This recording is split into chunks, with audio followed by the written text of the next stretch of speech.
ಎಲ್ಲರಿಗೂ ವಂದನೆಗಳು. ಮಂಗಳೂರು ಸಮಾಚಾರ ವಾಹಿನಿಯ ವಿಶಿಷ್ಟ ವ್ಯಕ್ತಿಗಳ ಸಾಧಕರ ಪರಿಚಯ ಮಾಲಿಕೆಯಲ್ಲಿ ನಾವು ಇವತ್ತು ಇರ್ತಕ್ಕಂಥ ಸ್ಥಳ ಪುಟ್ಟಣ್ಣ ಕಣಗಾಲ್ ಪ್ರತಿಷ್ಠಾನ ರಿಜಿಸ್ಟರ್ಡ್ ಪಡೀಲ್. ನಿಮಗೆ ಗೊತ್ತು, ವೈದ್ಯಕೀಯ ನೋಡಿ, ಆರೋಗ್ಯ ಶಿಕ್ಷಣ ಸಾಮಾಜಿಕ ಹಾಗೂ ಸಾಂಸ್ಕೃತಿಕ ಸಂಸ್ಥೆ ಅಂದರೆ ಆರೋಗ್ಯ ಜೊತೆಗೆ ಶಿಕ್ಷಣ ಜೊತೆಗೆ ಸಾಮಾಜಿಕ ಸೇವೆ ಹಾಗೂ ಸಾಹಿತ್ಯದ ಸೇವೆಯನ್ನು ಮಾಡ್ತಕ್ಕಂಥ ವಿಶಿಷ್ಟ ವ್ಯಕ್ತಿಗಳು ನಮ್ಮೊಂದಿಗಿದ್ದಾರೆ. ಅವರೇ ಡಾಕ್ಟರ್ ಅಣ್ಣಯ್ಯ ಕುಲಾಲ್. ಅವರನ್ನು ವೇದಿಕೆಗೆ ಆತ್ಮೀಯವಾಗಿ ಸ್ವಾಗತಿಸ್ತಾ ಇದ್ದೀವಿ ಸರ್. ನಮಸ್ಕಾರ. ನಮಸ್ತೆ ಆತ್ಮೀಯ ವೀಕ್ಷಕರೇ, ಇನ್ನು ಇವತ್ತಿನ ಈ ಒಂದು ನಾಳೆ ನಡೀತಕ್ಕಂತಹ ಕನ್ನಡ ರಾಜ್ಯೋತ್ಸವದ ಹಿಂದಿನ ದಿನ ನಾವು ಈ ಒಂದು ಸಂದರ್ಶನವನ್ನು ಏರ್ಪಡಿಸ್ತಾ ಇದ್ದಾರೆ. ಒಬ್ಬ ಕನ್ನಡದ ಕಟ್ಟಾಳುವಿನ ಸಂದರ್ಶನಕ್ಕೆ ಕನ್ನಡದ ಕಟ್ಟಾಳು ಆಗಿದ್ದಾರೆ.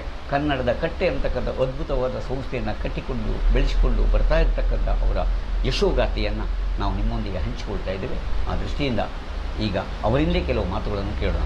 ಸರ್, ಮುಖ್ಯವಾಗಿ ನಿಮ್ಮ ಸಂಕ್ಷಿಪ್ತ ಪರಿಚಯವನ್ನು ವೀಕ್ಷಕರಿಗೆ ನೀಡಬೇಕಾಗಿ ವಿನಂತಿಸಿ.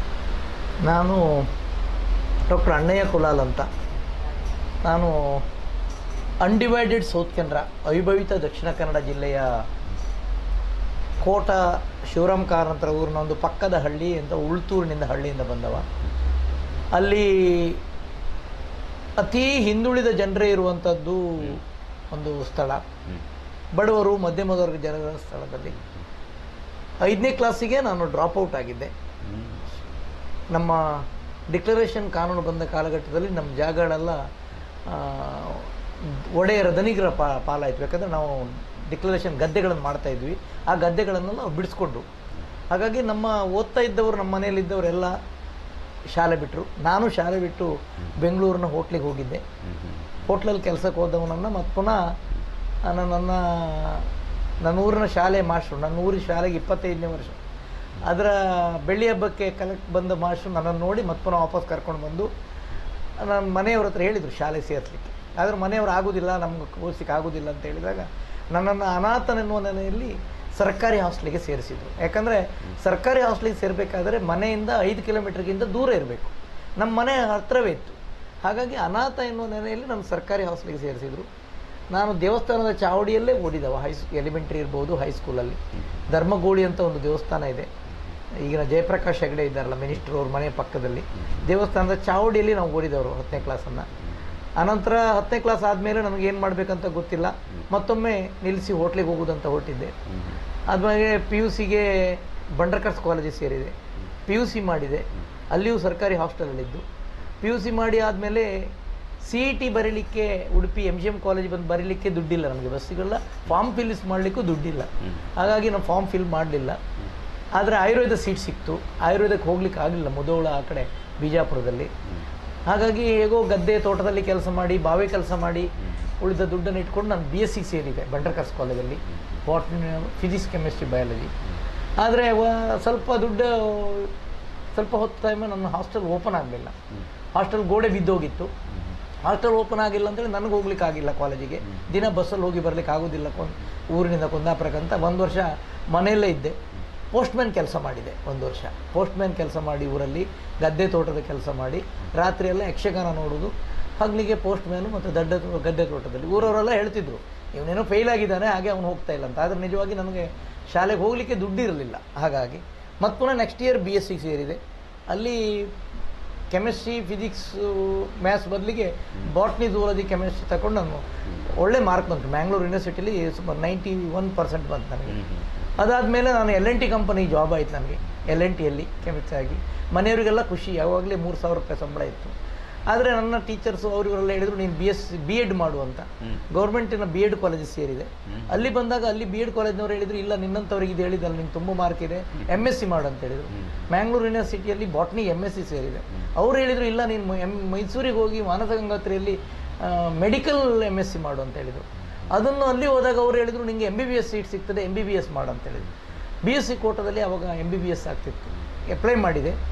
ವಂಡರ್ ಪ್ರವೀಣ್ ಹೆಗಡೆ ಮತ್ತು ವೈಸ್ ಚಾನ್ಸಲರ್ ಚಂದ್ರಶೇಖರ್ ಶೆಟ್ಟಿ ಅವರ ನೇತೃತ್ವದಲ್ಲಿ ನನಗೆ MBBS ಸೀಟು ಮೈಸೂರು ಮೆಡಿಕಲ್ ಕಾಲೇಜಲ್ಲಿ ಸಿಕ್ತು. ಆದರೆ ಮನೆಯವರು ಬೇಡ ಅಂತ ಹೇಳಿದರು, ಹಠ ಕಟ್ತಿದ್ರು, ಹೋಗೋದೇ ಬೇಡ, LNT ಕಂಪನಿಯಲ್ಲಿ ಕೆಲಸ ಉಂಟು ಅಂತ.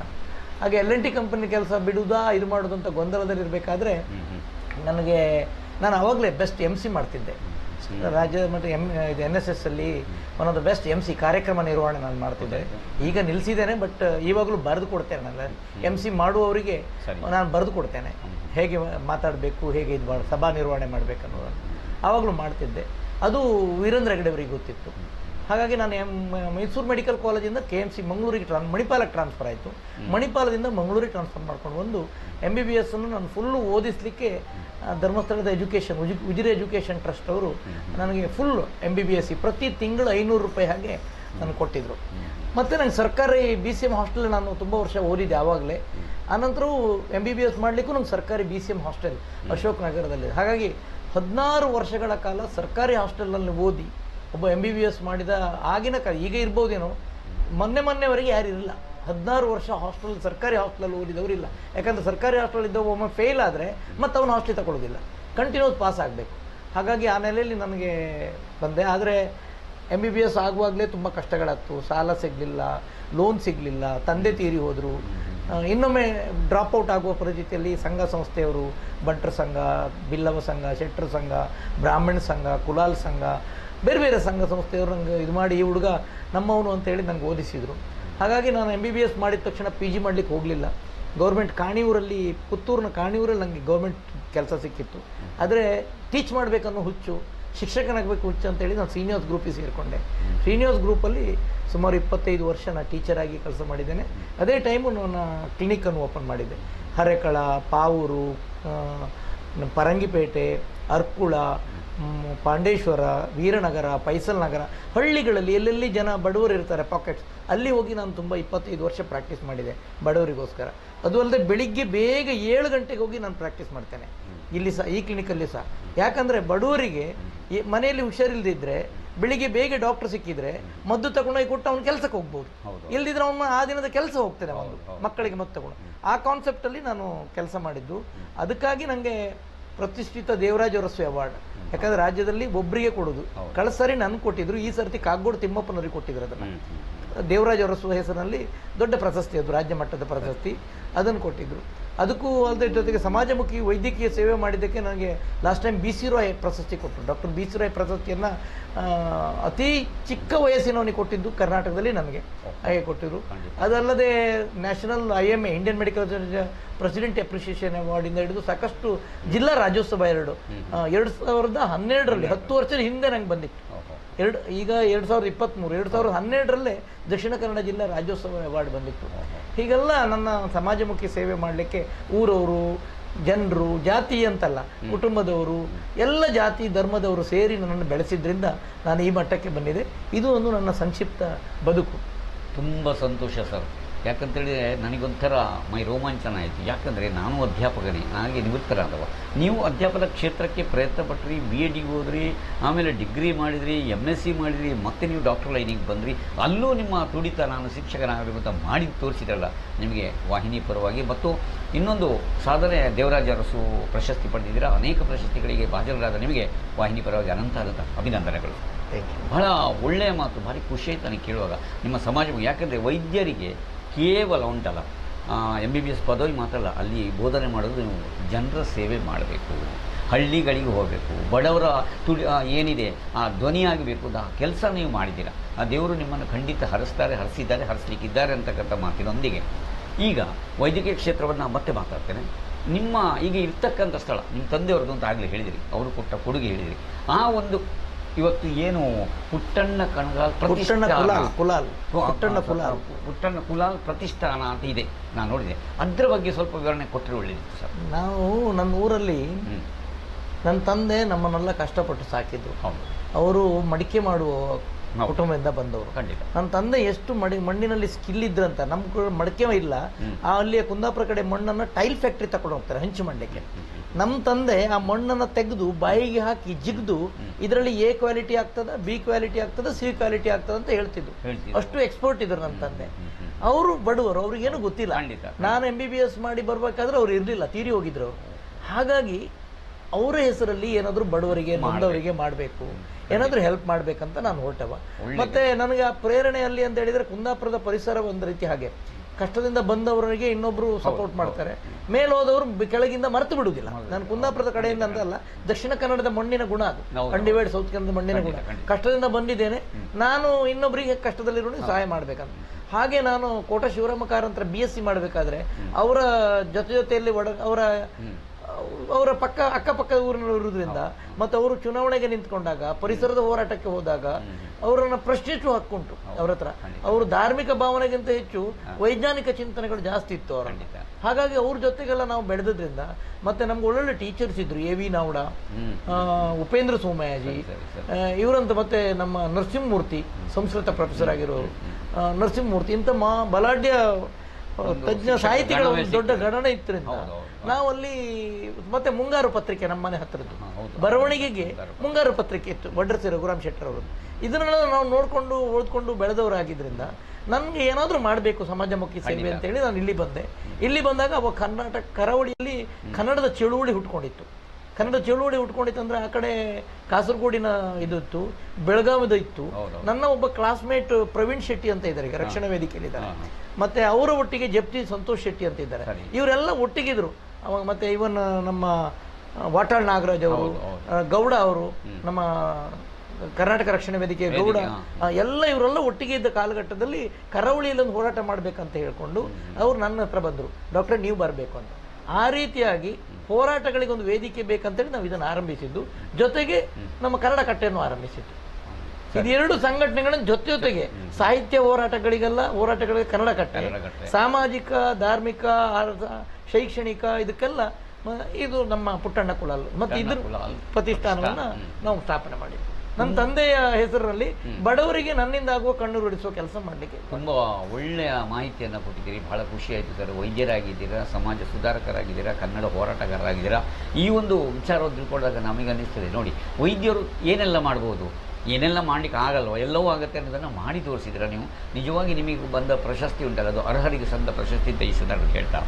ಇನ್ನೊಂದು ಮಾತಾಗ ನಾವು ಮಾತಾಡ್ತಾ ಹೇಳಿದ್ದೀವಿ, ಕಾಸರಗೋಡಿನ ಕನ್ನಡಿಗರು ನಮ್ಮವರೇ ವಿಭಾಗವಾಗಿ ಹೋಗಿದ್ದಾರೆ, ಆದರೆ ಅಲ್ಲೂ ಚಳವಳಿಯ ಒಂದು ನೇತೃತ್ವವನ್ನು ವಹಿಸಿದ್ದೆ ಅನ್ನುವಂಥ ಮಾತನ್ನು ಸಣ್ಣ ಮಟ್ಟಿಗೆ ನಾನು ಕೇಳಿದ್ದೆ. ಅದನ್ನು ಸ್ವಲ್ಪ ವಿವರಣೆ ಕೊಡಿ ಸರ್. ಹೌದು, ಕಾಸರಗೋಡಿನ ನಾವು ಕಾರಂತರ ಇವರು ನಮ್ಮ ಗಿಳಿವಿಂಡು ಅಂತ ಅಲ್ಲಿಗೆ ನಾವು ಭೇಟಿ ಕೊಟ್ಟಾಗ ನಮಗೆ ಕಯ್ಯಾರ ಕಿಂಜಣ್ಣರಯ್ಯವರ ಪರಿಚಯ ಆಯ್ತು. ಸರಿ, ಅವರ ಅಳಿಯ ಇಲ್ಲಿ ನಮ್ಮ ಶೆಟ್ರ್ ಇದ್ದಾರೆ ಒಬ್ರು, ಅವರ ಅಡ್ವೊಕೇಟ್ ಅವರು, ಅವರೊಂದು ಪಕ್ಷದಲ್ಲಿ ಕೆಲಸ ಮಾಡ್ತಾರೆ. ಅವ್ರದ್ದೆಲ್ಲ ಪರಿಚಯ ಆದಾಗ ನಾನು, ಶಶಿಧರ್ ಶೆಟ್ಟಿ, ಪ್ರವೀಣ್ ಜಪ್ತಿ ಸಂತೋಷ್ ಶೆಟ್ಟಿ, ಜಾರ್ಜು, ಹಮೀದ್ ಹಸನ್, ಹೀಗೆ ಎಲ್ಲ ಬೇರೆ ಬೇರೆ ಜಾತಿಯವರು ಸೇರ್ಕೊಂಡು ಅವ್ರ ಹತ್ರ ಮಾತಾಡ್ಬೇಕಾದ್ರೆ ಅವ್ರದ್ದು ಹೋರಾಟದ ನಮಗೆ ಗೊತ್ತಾಯ್ತು.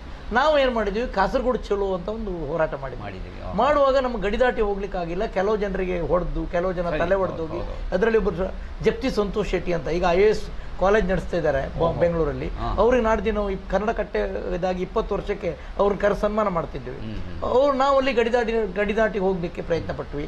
ಅಲ್ಲಿ ನಮಗೆ ಲಾಠಿ ಏಟ್ ಆಗಿ ತಲೆ ಹೊಡ್ಕೊಂಡು ನಮ್ಮ ಕೆಲವು ಮಿತ್ರಗಳೆಲ್ಲ, ಆವಾಗ ತಲಪಾಡಿ, ಕಿನ್ಯ, ಮಾಡೂರು ಈ ಪರಿಸರದವರೆಲ್ಲ ನಮ್ಮ ಬೆನ್ನಿಂದ ನಿಂತ್ಕೊಂಡಿದ್ರು. ಆ ಕಡೆ ತುಂಬಾ ಜನ ಮಿತ್ರಗಳು ಹೋರಾಟದಲ್ಲಿ ನಮ್ಮ ಜೊತೆಗಿದ್ದವರು ಇದ್ರು. ಬೆಂಗ್ರೆ ಹುಡುಗರು, ಮತ್ತೆ ಪಿಲಾರು, ಈ ಭಾಗದ ಇದೆಲ್ಲ ಗಡಿನಾಡು ಭಾಗಗಳು, ಇವರೆಲ್ಲ ನಮ್ಮ ಜೊತೆ ನಿಂತು ಹೋರಾಟಕ್ಕೆ ಸಹಕಾರ ಮಾಡಿದ್ರು. ಮತ್ತೆ ನಾವು ಇವ್ರದ್ದು ರಾಷ್ಟ್ರಕವಿ ಗೋವಿಂದ ಪೈ ಅವರ ಒಂದು ಸ್ಟ್ಯಾಚ್ಯೂನ್ನ ಶಶಿಧರ್ ಶೆಟ್ಟಿ ಅಂತ ಇದ್ದಾರೆ, ಈಗ ನಿಮ್ಮ ಹೋರಾಟಗಾರರು NECF ಅಲ್ಲಿ ಇದ್ದಾರೆ, ಅಲ್ಲಿಂದ ಹೊತ್ಕೊಂಡು ಬಂದಿದ್ದು ನಾವು ಮೆರವಣಿಗೆ ಮೂಲಕ ಹೊತ್ಕೊಂಡು ತಂದು ಈಗ ಕಯ್ಯಾರ ಕಿಂಜಣ್ಣ ರಾಷ್ಟ್ರಕವಿ ಗೋವಿಂದ ಪೈ ಸರ್ಕಲ್ ಮಾಡಿದಾರಲ್ಲ ಅಲ್ಲಿ ಇಟ್ಟಿದ್ದು. ಅಲ್ಲಿಟ್ಟು ಸರ್ಕಾರಕ್ಕೆ ಅರ್ಜಿ ಕೊಟ್ಟು ಇದನ್ನು ಮಾಡ್ಬೇಕಂತೇಳಿ ಎಷ್ಟೋ MLAಗಳಿಗೆ ಕೊಟ್ವಿ. ಕೊನೆ MLA ವೇದವ್ಯಾಸ್ ಕಾಮತ್ ಅವರ ಕಾಲಘಟ್ಟದಲ್ಲಿ ಅದೊಂದು ಹೆಸರು ಬಂತು ಅದಕ್ಕೆ. ಅಲ್ಲಿಯವರೆಗೆ ನಾವು ಅದನ್ನ ಹೋರಾಟ ಮಾಡ್ಕೊಂಡು ನಡೆಸ್ಕೊಂಡು ಬರ್ತಾ ಇದ್ವಿ. ಈಗ ನಂತೂರಿಗೂ ಹಾಗೆ ಕಯ್ಯಾರ ಕಿಂಜಣ್ಣರಯ್ಯವರ ಹೆಸರು ಇಡ್ಬೇಕಂತ ಅಲ್ಲಿ ಇದಾಕಿ ಕಟೌಟ್ ಎಲ್ಲ ಹಾಕಿ ಕಬ್ಬಿಣದ ಇದೆಲ್ಲ ಹಾಕಿದ್ವಿ ನಾವು. ಅದರ ರೋಡನ್ನು ಅಗಲ ಮಾಡುವಾಗ ಅದನ್ನು ಕಿತ್ತು ಬಿಸಾಡಿದ್ರು. ಬಟ್ ಇನ್ನೂ ನಮ್ಮ ಹೋರಾಟ ಇದೆ, ಅದಕ್ಕೆ ಅದಾಗ್ತದೆ. ಆವಾಗ ಅದು ಅಲ್ಲದೆ ಕರಾವಳಿಯಲ್ಲಿ ಪ್ರಪ್ರಥಮವಾಗಿ 15-20 ವರ್ಷದ ಹಿಂದೆ ಕುದ್ರೋಳಿ ದೇವಸ್ಥಾನದ ಶಾರದೋತ್ಸವ ಇದರಲ್ಲಿ ನವರಾತ್ರಿ ಶಾರದ ವಿಸರ್ಜನೆಯಲ್ಲಿ ಕನ್ನಡ ಭಾರತೀಯ ಟ್ಯಾಬ್ಲೋ ಮಾಡಿ, ಆ ಕಾಲದಲ್ಲಿ 70-75 ಸಾವಿರ ರೂಪಾಯಿ ಖರ್ಚು ಮಾಡಿ ಇಡೀ ರಾತ್ರಿ ಕನ್ನಡ ಭಾರತೀಯ ಟ್ಯಾಬ್ಲೋ ಮಾಡಿದ್ದು ಏಕಮಾತ್ರ ಸಂಘಟನೆ ಕನ್ನಡ ಕಟ್ಟೆಯವರು. ಅದು ಶಶಿಧರ್ ಶೆಟ್ಟಿ ಅಂತ ಇದ್ದಾರೆ, ಅವರು ಅದರ ನೇತೃತ್ವ ವಹಿಸಿಕೊಂಡಿದ್ರು. ಬಹಳ ಒಳ್ಳೆಯ ಮಾತು. ಮತ್ತೆ ಕಾಸರಗೋಡಿನವರಿಗೆ ಅಲ್ಲಿ ರಿಸಲ್ಟ್ ಬರೋದು ಲೇಟ್ ಆಗ್ತದೆ. ಹೌದು. ಇಲ್ಲಿ ಗೌರ್ಮೆಂಟ್ ಕಾಲೇಜ್ ಬೇಗ ಸ್ಟಾರ್ಟ್ ಬೇಗ ಆಗ್ತದೆ. ಬರ್ತಿತ್ತು. ಗೌರ್ಮೆಂಟ್ ಕಾಲೇಜಿಗೆ ಬೀಗ ಹಾಕಿದ್ವಿ ನಾವು, ಸೀಟ್ ಕೊಡ್ಬೇಕಲ್ಲ, ಸೀಟ್ ಕೊಡುದು. ಕಾಸರಗೋಡಿಗೆ ರಿಸಲ್ಟ್ ಬರದೆ ನೀವು ಇಲ್ಲಿ ಸೀಟ್ ಹಂಚಬೇಡಿ, ಕಾಸರಗೋಡಿಗೆ ಇಲ್ಲಿ ರಿಸರ್ವ್ ಇಡಿ. ಇದು ಯಾರಿಗೂ ಗೊತ್ತಿಲ್ಲ, ನಮ್ಮಲ್ಲಿ ಅರೆಸ್ಟ್ ಆಗಿತ್ತು. ಅದಕ್ಕೋಸ್ಕರ ಗೌರ್ಮೆಂಟ್ ಕಾಲೇಜ್, ಇದೇ ಸರ್ಕಾರಿ ಕಾಲೇಜಿಗೆ ನಾವು ಬೀಗ ಹಾಕಿದ್ವಿ ಅವರಿಗೆ. ಮತ್ತೆ ರೈಲ್ವೆ ಸ್ಟೇಷನ್ ಅಲ್ಲಿ ಕಾಸರಗೋಡಿಂದ ಬರುವ ರೈಲ್ವೆ ಸ್ಟೇಷನ್ ಎಲ್ಲ ಮಲಯಾಳಂ ಅಲ್ಲಿ ಅಲ್ಲ, ರಿಸಿಪ್ಟ್ ಅಲ್ಲ, ಇದು ಯಾವುದು ಎಂಟ್ರಿ ಮಾಡೋದು ಅರ್ಜಿ. ನಾವು ಕರ್ನಾಟಕ ಬ್ಯಾಂಕಿನವರು ರಿಕ್ವೆಸ್ಟ್ ಮಾಡಿಕೊಂಡು 2 ಲಕ್ಷ ಪ್ಯಾಂಪ್ಲೆಟ್ ಅನ್ನು ಪ್ರಿಂಟ್ ಮಾಡಿ ಕೊಟ್ಟಿದ್ವಿ ಕನ್ನಡದಲ್ಲಿ. ಒಂದ್ ಕಡೆ ಇಂಗ್ಲಿಷ್, ಒಂದ್ ಕಡೆ ಕನ್ನಡದಲ್ಲಿ.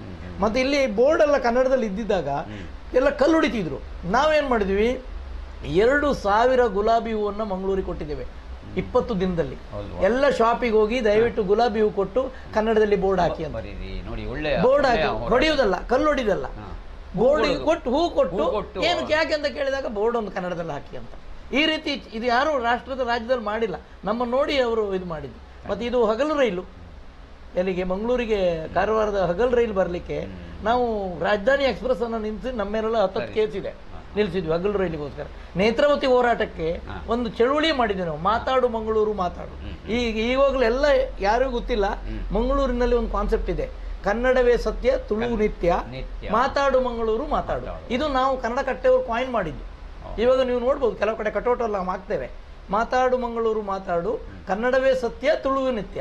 ಅದ್ರ ಈ ಕನ್ನಡ ಕಟ್ಟೆ ಅನ್ನೋದು ಖಾಲಿ ಕನ್ನಡಿಗಲ್ಲ, ಕನ್ನಡ, ತುಳು, ಕೊಂಕಣಿ, ಬ್ಯಾರಿ, ಕುಂದಗನ್ನಡ, ಹಳೆಗನ್ನಡ, ಅರೆಗನ್ನಡ, ಮತ್ತೆ ಇವರು ಯಾವುದು ನಮ್ಮ ಹವ್ಯಕ ಕನ್ನಡ, ಇಷ್ಟು ಇಂಟೆಲೆಕ್ಚುಗಳನ್ನು ಸೇರಿಸಿ ಮಾಡಿದ ಕಟ್ಟೆ ಅದು. ತುಂಬಾ ಒಳ್ಳೆಯದು, ಒಳ್ಳೆಯ ಕಟ್ಟೆಯನ್ನು ಕಟ್ಟಿದ್ದೀರಿ, ಕನ್ನಡದ ಕಟ್ಟೆಯನ್ನು ಕಟ್ಟಿದ್ದೀರಿ. ತಾಯಿ ಭುವನೇಶ್ವರಿ ದೇವಿಯ ಕೃಪೆ ಆಶೀರ್ವಾದ ಸರ್ ನಿಮ್ಮ ಮೇಲೆ ಇದೆ. ನಿಮ್ಮ ಕನ್ನಡದ ಆ ಒಂದು ಏನಿದೆ ಆ ಮನಸ್ಸಿನ ಒಳಗಿಂದ ಉದ್ಭವಿಸಿದಂಥ ಧ್ವನಿ ಕೇಳಿ ಬಹಳ ಸಂತೋಷ ಆಯಿತು. ಆದರೆ ಬರಬರತ್ತ ಕಾಸರಗೋಡು ಮಾತ್ರ ಇತ್ತೀಚಿನ ದಿನಗಳಲ್ಲಿ ಯಾಕೋ ಏನೋ ಅಲ್ಲಿ ಪುನಃ ಸಮಸ್ಯೆಗಳು ಉಲ್ಬಣ ಆಗ್ತಾ ಇವೆ ಅಂತ ಅನ್ನಿಸ್ತಾ ಇದೆ ಸರ್. ಆ ಬಗ್ಗೆ ನೀವು ಏನಾದ್ರು ಕಾಸರಗೋಡಿನಲ್ಲಿ ನಮಗೆ ತುಳು ಅವ್ರು ಏನ್ ಮಾಡಿದ್ರು, ಬ್ರಿಟಿಷರನ್ನ ಡಿವೈಡ್ ಅಂಡ್ ರೂಲ್ ಮಾಡಲಿಕ್ಕೆ ಪ್ರಯತ್ನ ಮಾಡಿದ್ರು. ತುಳುಗೆ ಇಂಪಾರ್ಟೆನ್ಸ್ ಕೊಟ್ಟ ತಕ್ಷಣ ನಾವು ಕನ್ನಡದವ್ರು ಮರ್ತು ಬಿಟ್ವಿ. ತುಳು ಅಕಾಡೆಮಿ ಮಾಡಿದ್ರು. ತುಳು ಅಕಾಡೆಮಿ ಮಾಡಿ ತುಳುವವರೇ, ಕನ್ನಡಿಗರು ಅಂದ್ರು ಅವರೇ, ತುಳುವರು ಅಂದ್ರು ಅವರೇ, ಶುದ್ಧ ಕನ್ನಡ ಮಾತಾಡುವವರೇ, ಶುದ್ಧ ತುಳು ಮಾತಾಡುವರು. ಅವರಿಗೆ ತುಳುವನ್ನ ಕೊಟ್ಟುವೆ ಅಂತೇಳಿ ಮುಂಗೈಗೆ ಬೆಲ್ಲ ಅಂಟಿಸಿ ಕನ್ನಡವನ್ನ ಕಡೆಗಣಿಸುವ ಕೆಲಸ ಅಲ್ಲಾಯ್ತು.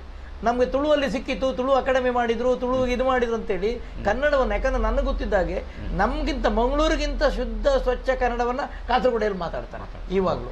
ಎಷ್ಟೋ ಜನ ನನ್ನ ಮಿತ್ರರಿದ್ದಾರೆ, ವೈದ್ಯರಿದ್ದಾರೆ, ನನಗಿಂತ ತುಂಬಾ ಚೆನ್ನಾಗಿ ಬರೆಯುವವರಿದ್ದಾರೆ. ನಾನು ಯಾಕೆ ನೋಡಿದ್ದೇನೆ, ಅಲ್ಲಿ ವೈದ್ಯರುಗಳು ಚೆನ್ನಾಗಿ ಬರೀತಾರೆ. ನಾನು ಕರ್ನಾಟಕದಲ್ಲಿ ಯಾರು ಮಾಡದಿದ್ದು ಒಂದು ಕೆಲಸ ಮಾಡಿದ್ವಿ, ವೈದ್ಯರುಗಳು ನಾವೆಲ್ಲ ಇಂಗ್ಲೀಷಲ್ಲಿ ಮಾತಾಡೋದು, ಮೀಟಿಂಗ್ ಇಂಗ್ಲೀಷಲ್ಲಿ ಮಾಡೋದು, ಬರೆಯುವುದು ಇಂಗ್ಲೀಷಲ್ಲಿ ಮಾಡೋದು. ನಾನು ಹೇಳಿದೆ, ನಮ್ಮ ಊಟ ಸಿಕ್ಕುದು, ನಮ್ಗೆ ಹೊಟ್ಟೆ ಬಟ್ಟೆ ಸಿಕ್ಕುದೆಲ್ಲ ಕನ್ನಡ ಭಾಷೆಯಲ್ಲಿ, ತುಳು ಭಾಷೆಯಲ್ಲಿ, ಕೊಂಕಣ ಭಾಷೆ. ನಾವು ಮೀಟಿಂಗ್ ಮಾಡೋದು ಇಂಗ್ಲೀಷಲ್ಲಿ, ಯಾಕೆ ಇದು ತಪ್ಪು ಅಂತ ಬೆಳಗಾವಲ್ಲಿ ಒಂದು ನಾನು ಗಲಾಟೆ ಮಾಡಿ, ಅದಕ್ಕೆ IMA ಅವರು ಹೇಳಿದ್ರು ನಮ್ಮ ಹತ್ರ ದುಡ್ಡಿಲ್ಲ, ನೀವೇನಾದ್ರು ಮಾಡಿ ಅಂತ. ನಾನು ಪುಟ್ಟಣ್ಣ ಕುಲಾಲ್ ಪ್ರತಿಷ್ಠಾನದಿಂದ ಸ್ಪಾನ್ಸರ್ ಮಾಡಿ ಕನ್ನಡ ವೈದ್ಯ ಬರಹಗಾರರ ಬಳಗ ಅಂತ ಮಾಡಿ ಅದನ್ನು 2 ಸಮ್ಮೇಳನ ಮಾಡಿ, ವೈದ್ಯ ಬರಹಗಾರರ ಸಮ್ಮೇಳನ ನಾನೇ ಮಾಡಿದ್ದು. ಅದರ ಪ್ರಥಮ ಅಧ್ಯಕ್ಷ ರಾಜ್ಯದಾಗಿದ್ದು ನಾನೇ. ಯಾರಿಗೂ ಗೊತ್ತಿಲ್ಲ, ಈವಾಗಲೂ ಮಂಗಳೂರು ಕಡೆ ಎಲ್ಲ ವೈದ್ಯ ಬರಹಗಾರರು ಅಂತ ಹೇಳಿದ್ರೆ ಯಾರ್ಯಾರನ್ನೂ ಕರ್ಕೊಂಡು ಬರ್ತಾರೆ. ನಿಜವಾಗಿ ವೈದ್ಯ ಬರಹಗಾರರ ಬಳಗನ್ನು ಹುಟ್ಟು ಹಾಕಿ ಅದರ ಅಧ್ಯಕ್ಷೆಯಾಗಿ 5 ವರ್ಷ ನಡೆಸಿ 5 ಸಮ್ಮೇಳನ ಮಾಡಿ ವೈದ್ಯ ಬರಹಗಾರರನ್ನೆಲ್ಲ ಒಟ್ಟು ಸೇರಿಸಿ ಅವರ ಬದುಕಿನಲ್ಲಿ ಮರೆಯಲಾಗದ ಘಟನೆಗಳನ್ನೆಲ್ಲ ಅವರು ಬರೆದು ಕೊಟ್ಟದನ್ನ ಈ ಕನ್ನಡಕ್ಕೆ ಬರೆದು ಸಿರಿಂಜ್ ಹಿಡಿಯುವ ಕೈ ಪೆನ್ನು ಹಿಡಿದಾಗ ಅಂತ ಒಂದು ಪುಸ್ತಕ ತಂದಿದ್ದೆ ನಾನು. ಸಿರಿಂಜ್ ಹಿಡಿಯುವ ಕೈ ಪೆನ್ನು ಹಿಡಿದಾಗ 3 ತಿಂಗಳಲ್ಲಿ ರೀಪ್ರಿಂಟ್ ಆಯ್ತು. ಎಲ್ಲಾ ಡಾಕ್ಟರ್ಗಳು ತಕೊಂಡು ಅವರು ಪೇಷಂಟ್ಗಳಿಗೆಲ್ಲ ಕೊಂಡಿದ್ರು ಮಾಡಿದ್ರು. ಒಂದೊಂದು ಬೆಸ್ಟ್ ಬುಕ್ ಅಂತ ಮೆಡಿಕಲ್. ಅದ್ರ ಬಗ್ಗೆ ಹೆಚ್ಚು ಜನರಿಗೆ ಓದ್ಲಿಲ್ಲ ಕಾಣ್ತದೆ, ಯಾಕಂದ್ರೆ ಹೌದು. ಮತ್ತೆ ಕನ್ನಡ ಅಂತ ಹೇಳಿದ ತಕ್ಷಣ ಎಲ್ಲ ತಿಳ್ಕೊಳ್ತಾರೆ ಯೂನಿವರ್ಸಿಟಿಯಲ್ಲಿ ಇರುವ ಪ್ರೊಫೆಸರ್ ಮಾತ್ರ ಕನ್ನಡದವರು ಅಂತ, ಕನ್ನಡ ಪ್ರೊಫೆಸರ್ ಕನ್ನಡದವರು, ಅವರಿಗೆ ಅದ್ರ ಹಕ್ಕು ಅದು ಅಂತ ಇಲ್ಲ. ಕೂಲಿ ಮಾಡುವವನು ಕನ್ನಡ ಚಂದ ಬರೀತಾನೆ, ರಿಕ್ಷಾ ಡ್ರೈವರು ಚಂದ ಮಾಡ್ತಾನೆ, ಎಲಿಮೆಂಟರಿ ಟೀಚರು ಮಾಡ್ತಾರೆ, ಹೈಸ್ಕೂಲ್ ಟೀಚರು ಮಾಡ್ತಾರೆ. ಖಾಲಿ ಟೈ ಕಟ್ಕೊಂಡು ಯೂನಿವರ್ಸಿಟಿಯ ಕ್ಯಾಬಿನ್ಗಳು ಕೂತ್ಕೊಳ್ಳೋರು ಮಾತ್ರ ಕನ್ನಡ ಉಳಿಸುವವರಲ್ಲ. ಕನ್ನಡ ಎಲ್ಲರಿಂದಲೂ ಉಳಿತದೆ, ಜನಸಾಮಾನ್ಯರಿಂದ ಉಳಿತದೆ, ಫಿಲ್ಮ್ ನೋಡುವವರಿಂದಲೂ ಉಳಿತದೆ ಅಲ್ವಾ. ಹಾಗಾಗಿ ಒಬ್ಬ ಕುರುಗಾಯಿ ದನಗಾಯಿಗಳಿಂದಲೂ ಕನ್ನಡ ಉಳಿತದೆ. ಈ ಕೆಲಸವನ್ನು ನಾವು ಮಾಡಬೇಕು. ನಾವು ವೈಟ್ ಕಾಲರ್ ಆಗಿ ಮಾಡಿದರೆ ಕನ್ನಡ ಉಳಿಯುವುದಿಲ್ಲ. ಕನ್ನಡವನ್ನು ಜನರಿಗೆ ಮುಟ್ಟಿಸುವ ಕೆಲಸ ಆಗಬೇಕು. ಒಳ್ಳೆಯ ಕೆಲಸ, ಒಳ್ಳೆಯ ಮಾತು, ಒಳ್ಳೆಯ ನಡೆ, ಒಳ್ಳೆಯ ನುಡಿ. ವೈದ್ಯರು ಆದರೂ ಸಮೇತ ಕನ್ನಡದಲ್ಲಿ ಮಾಡಿ. ಈಗಾಗಲೇ ಮೊನ್ನೆ ನಾನು ಶ್ರೀಪಾದಲ್ಲಿ ಮಾತಾಡುವಾಗ ಅವರು ಕನ್ನಡದ ಅಭಿಮಾನವಾಗಿ ಭಾಳ ಚೆನ್ನಾಗಿ ಹೇಳಿದ್ದಾರೆ. 1ರಿಂದ 10ನೇ ತರಗತಿ ಕನ್ನಡ ಇರಬೇಕಂತಕ್ಕಂಥ ಅಂಶವನ್ನು ಅವರು ಸಹ ಒತ್ತು ಕೊಟ್ಟು ಹೇಳಿದ್ದಾರೆ. ನೀವು ಹೇಳಿದಾಗ ಅಣ್ಣ ಮೊಗಸಾಲೆಯವರು ನೆನಪಾಗ್ತಾರೆ. ಹೀಗೆ ಅನೇಕರು ಕನ್ನಡದ ಸೇವೆಯನ್ನು ಮಾಡತಕ್ಕಂಥ ವೈದ್ಯರು ಇದ್ದೀರಿ.